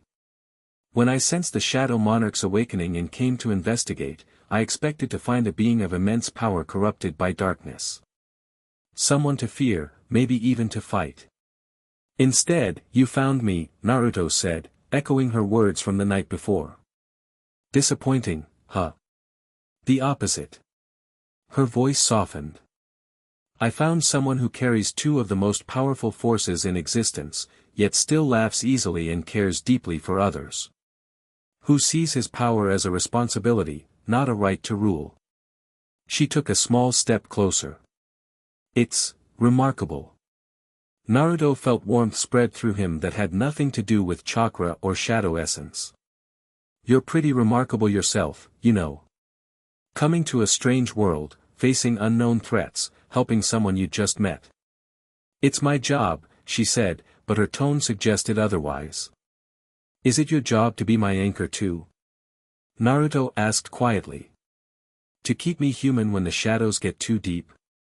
Heian's breath caught slightly. For a moment, her carefully maintained composure wavered, revealing something vulnerable beneath. No, she admitted. That's something else entirely. Naruto took his own step forward, closing the distance between them two. Mere inches. I'm glad you're here, Heian, he said for the second time in 2 days, but with new meaning behind the words. Her eyes searched his face, as if looking for confirmation of something. Whatever she found seemed to satisfy her, because the tension in her shoulders eased. So am I, she replied softly. Then, with a small smile, she added, even with all the sand we'll have to deal with tomorrow. Naruto laughed, the moment lightening but not losing its significance. I'll see you in the morning. At the main gate, sunrise. She nodded and turned to enter the building, but not before he caught a glimpse of something new in her expression, a warmth that hadn't been there when they'd first met. As Naruto walked to his own apartment, the shadow power stirred contentedly within him, more integrated with his natural chakra than ever before. The full awakening had changed him, certainly, but not in the way the order had intended. He wasn't a vessel for an ancient power, he was its partner, reshaping it even as it reshaped him. And with anchors like his friends, his village, and now Heian, he knew the shadows would never consume the light that defined him. The journey to Suna began early the next morning, with Naruto and Heian departing just as the sun crested the horizon. Tsunade had decided against sending additional ninja with them, partly to avoid appearing threatening to their allies, and partly because, as she put it, between the Nine Tails, the Shadow Monarch, and an S-rank hunter, any escort would just be in the way. They made good time through the forests of Fire Country, Heian matching Naruto's pace without difficulty.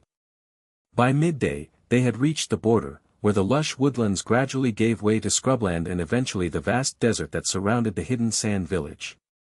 The landscape changes quickly here, Heian observed as they paused atop a ridge overlooking the desert expanse. Yeah, the elemental nations have pretty distinct boundaries, Naruto replied, taking a drink from his canteen. Fire Country, Wind Country, Water Country, they're all named for a reason. In my world, the continents are larger, the transitions more gradual. She studied the rippling heat waves rising from the sand with a slight frown. Though we have deserts as well. Not my favorite terrain. Just wait until the sandstorms, Naruto grinned. Those are really fun. You have an unusual definition of fun, she replied dryly.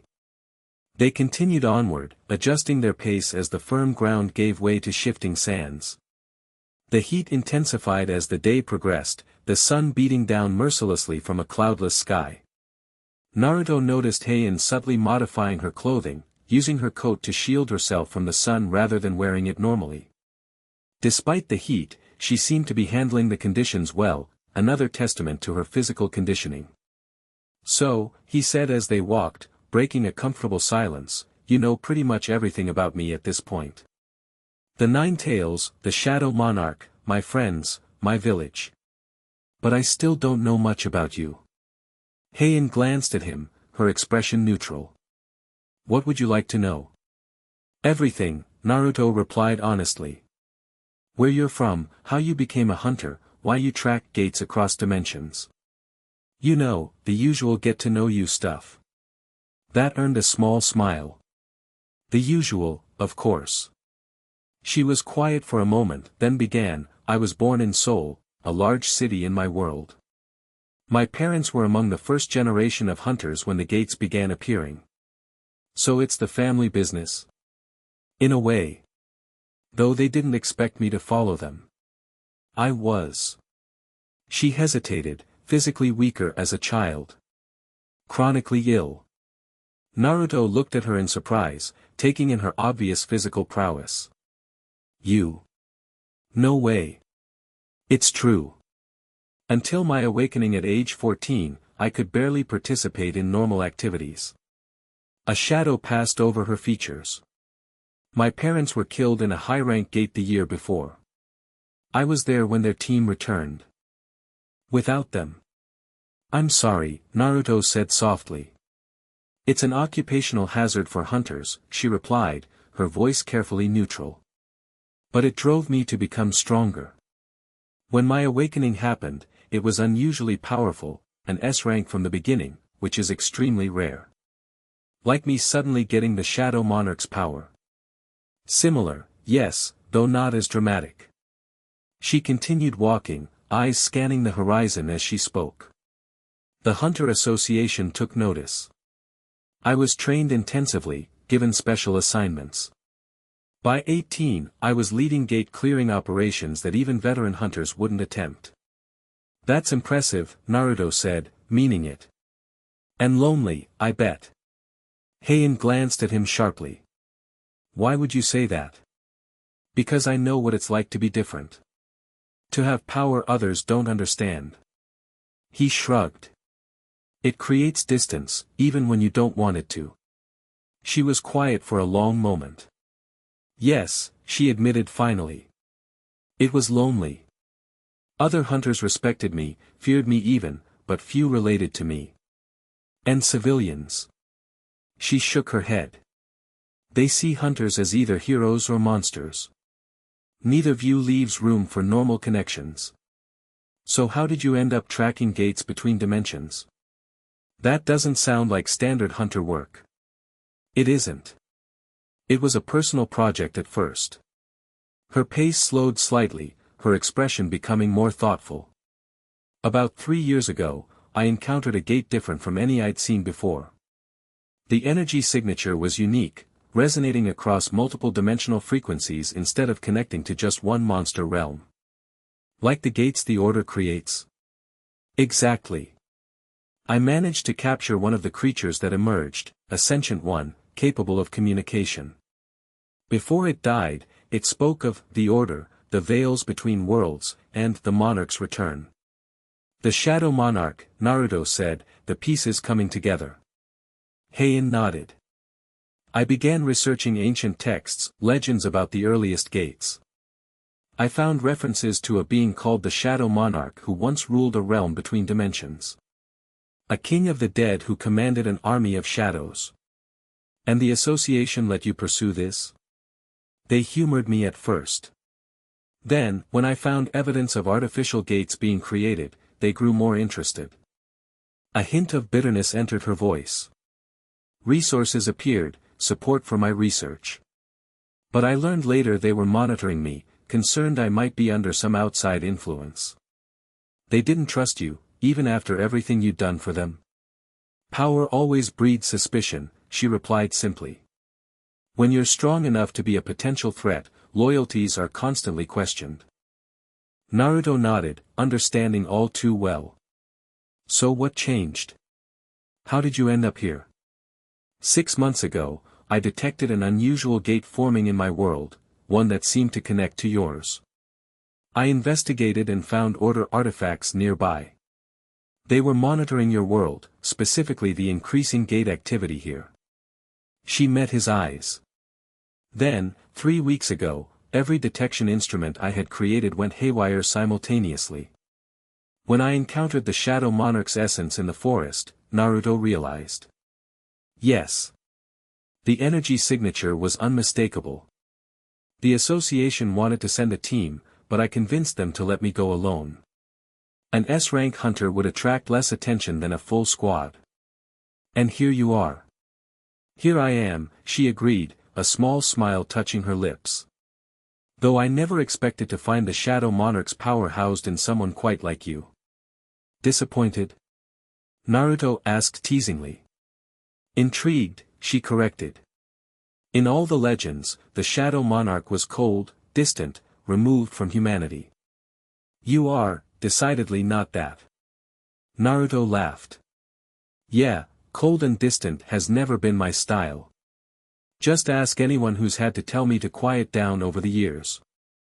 It suits you better, Heian said, her voice softening slightly. This way, I mean. The warmth and the shadows together. Something in her tone made Naruto glance at her, but her eyes were fixed on the horizon, her expression unreadable.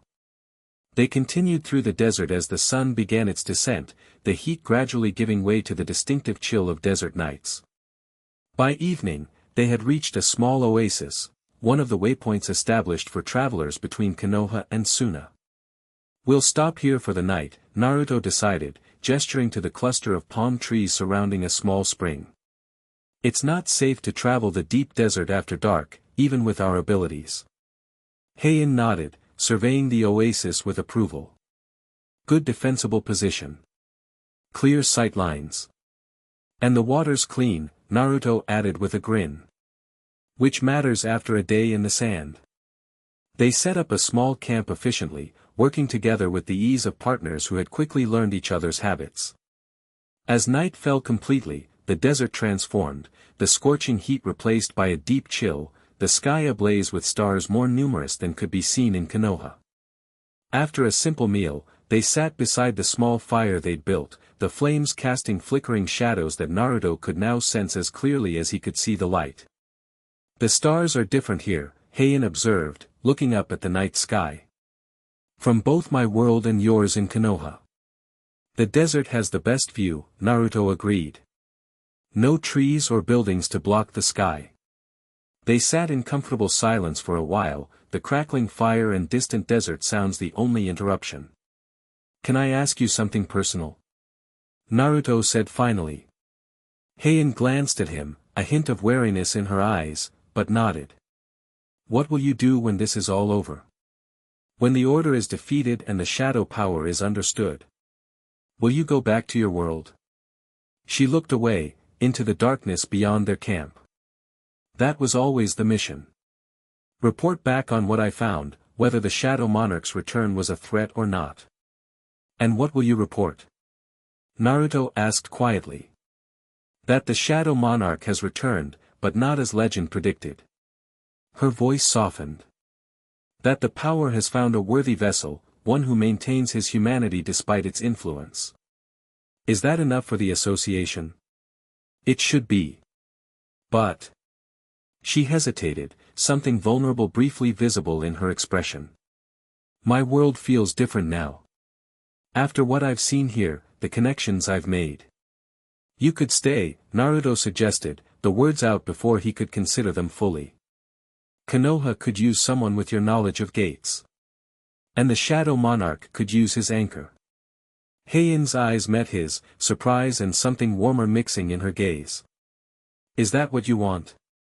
"Yes," Naruto replied honestly. "I've gotten used to having you around. Teaching me, fighting alongside me, keeping me grounded." He smiled softly. "It would be strange not to have you there critiquing my shadow technique or reminding me about politics." "I don't critique," she protested mildly. "I observe." "With judgment," Naruto countered, grinning. "With expertise," she corrected, but she was smiling too now. The moment lingered, something unspoken passing between them in the firelight. Then Heian's expression grew more serious. "There's something I haven't told you," she said quietly. "About my ability to sense gate energy, and by extension, your shadow power." Naruto tilted his head questioningly. "What about it?" "It's not a common hunter ability. Even among S ranks, few can detect dimensional energy with the precision I can." She looked down at her hands. "When I was 14, my awakening wasn't just powerful, it was unique. I gained the ability to see and interact with dimensional boundaries." "That sounds useful for a gate hunter." "It is. But there's more." She met his eyes directly. "The reason I can sense your shadow power so clearly is because I have a natural resonance with it. My awakening granted me a minor shadow affinity, not control like yours, but awareness." Naruto's eyes widened slightly. "So that's why you knew so much about the Shadow Monarch." "Partly research, partly intuition," she confirmed. "When the legend spoke of the monarch's domain, I could feel it, somehow. Recognize it when described." "Is that why the association sent you specifically? Because you could track shadow energy?" Heian nodded. "They don't fully trust my affinity, but they recognize its usefulness." She looked away again. "Some believed I might be vulnerable to the Shadow Monarch's influence because of it. That I might be drawn to the power. Are you? Naruto asked softly. Her eyes returned to his, something resolute in them. Not to the power itself, but to its bearer. She left the sentence unfinished, but her meaning was clear. Naruto felt warmth spread through him that had nothing to do with the fire. So that's why you're such a good anchor. You're already connected to the shadow essence. It's possible, she admitted. Though I think there are other factors as well. The way she said it, her eyes not leaving his, made Naruto's heart beat faster. He found himself moving slightly closer to her on the log they shared. Like what? He asked, his voice lower. Heian didn't back away. Like the kind of person you are. Your determination, your loyalty to your friends, your willingness to shoulder burdens for others. Her voice softened. Your ability to see beyond the surface, to the person underneath. I could say the same about you, Naruto replied. The serious hunter everyone sees isn't the whole story. Not even close. No. A hint of challenge entered her tone. What else do you see, then? Someone who cares deeply but guards it carefully. Who fights not for glory but for protection. Who understands loneliness but doesn't let it define her. Naruto's voice grew softer. Someone who pretends to be all business but laughs at my bad jokes when she thinks I won't notice. A faint blush colored Heian's cheeks, visible even in the firelight. My observation skills must be slipping. Nah, I'm just getting better at watching, Naruto replied with a small grin. Then, growing serious again, he added, I'm glad the shadow power connected us, whatever the reason. So am I, she said quietly. The space between them seemed to shrink further, the night sounds fading into the background. Naruto found himself looking at Heian's lips, wondering what it would be like to close the remaining distance. As if reading his thoughts, she leaned forward slightly, her eyes meeting his with an unspoken question. Naruto answered by gently cupping her cheek with his hand, giving her time to pull away if she wanted. She didn't. Their lips met softly at first, hesitant and exploring. Then, as if some dam had broken, the kiss deepened. Naruto felt the shadow power stir within him, responding to his emotions, while Heian's hands moved to his shoulders, drawing him closer. When they finally parted, both slightly breathless, Naruto kept his hand on her cheek, unwilling to break the connection entirely. That was. He began. Unexpected? Heian suggested, her usual composure nowhere to be found. I was going to say, amazing, Naruto corrected with a smile. But unexpected works too. She laughed softly, the sound more open than he'd heard from her before. The Hunter Association would definitely not approve of this development. Good thing they're in another dimension, then. Heian's expression grew more thoughtful, though she didn't move away from his touch. This complicates things. Life's complicated, Naruto replied simply. Especially for people like us. But some complications are worth it, don't you think? She studied him for a moment, then nodded, a small smile returning to her lips. Yes. Some definitely are. They talked late into the night, the fire burning low as they shared stories, asked questions, and simply enjoyed the newfound closeness between them.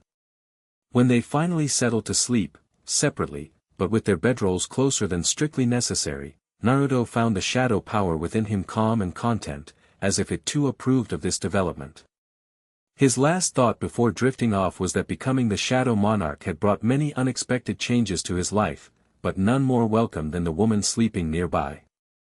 They reached Suna late the following day, the massive sandstone walls of the hidden sand village rising from the desert like a mirage. Guards at the entrance recognized Naruto immediately, offering respectful nods as they were escorted through the village to the Kazekage's tower. They treat you with considerable respect, Heian observed as they walked through the streets. Gaara and I have a history, Naruto explained. We were both Jinchuriki, both struggled with being seen as monsters instead of people. When he became Kazekage, it changed how people here see me too. And now you're both vessels for immense power, but using it to protect rather than destroy. Naruto nodded. Exactly. Though Gaara had a harder road than me in some ways. His seal was weaker, and no one believed in him until much later. The Kazekage's tower stood at the center of the village, its architecture distinct from Konoha's but serving the same function. Something went wrong with this response, please try again. Bring the next chapter of the book. The end. Thank you for watching this video. Please be sure to subscribe to our channel and like this video.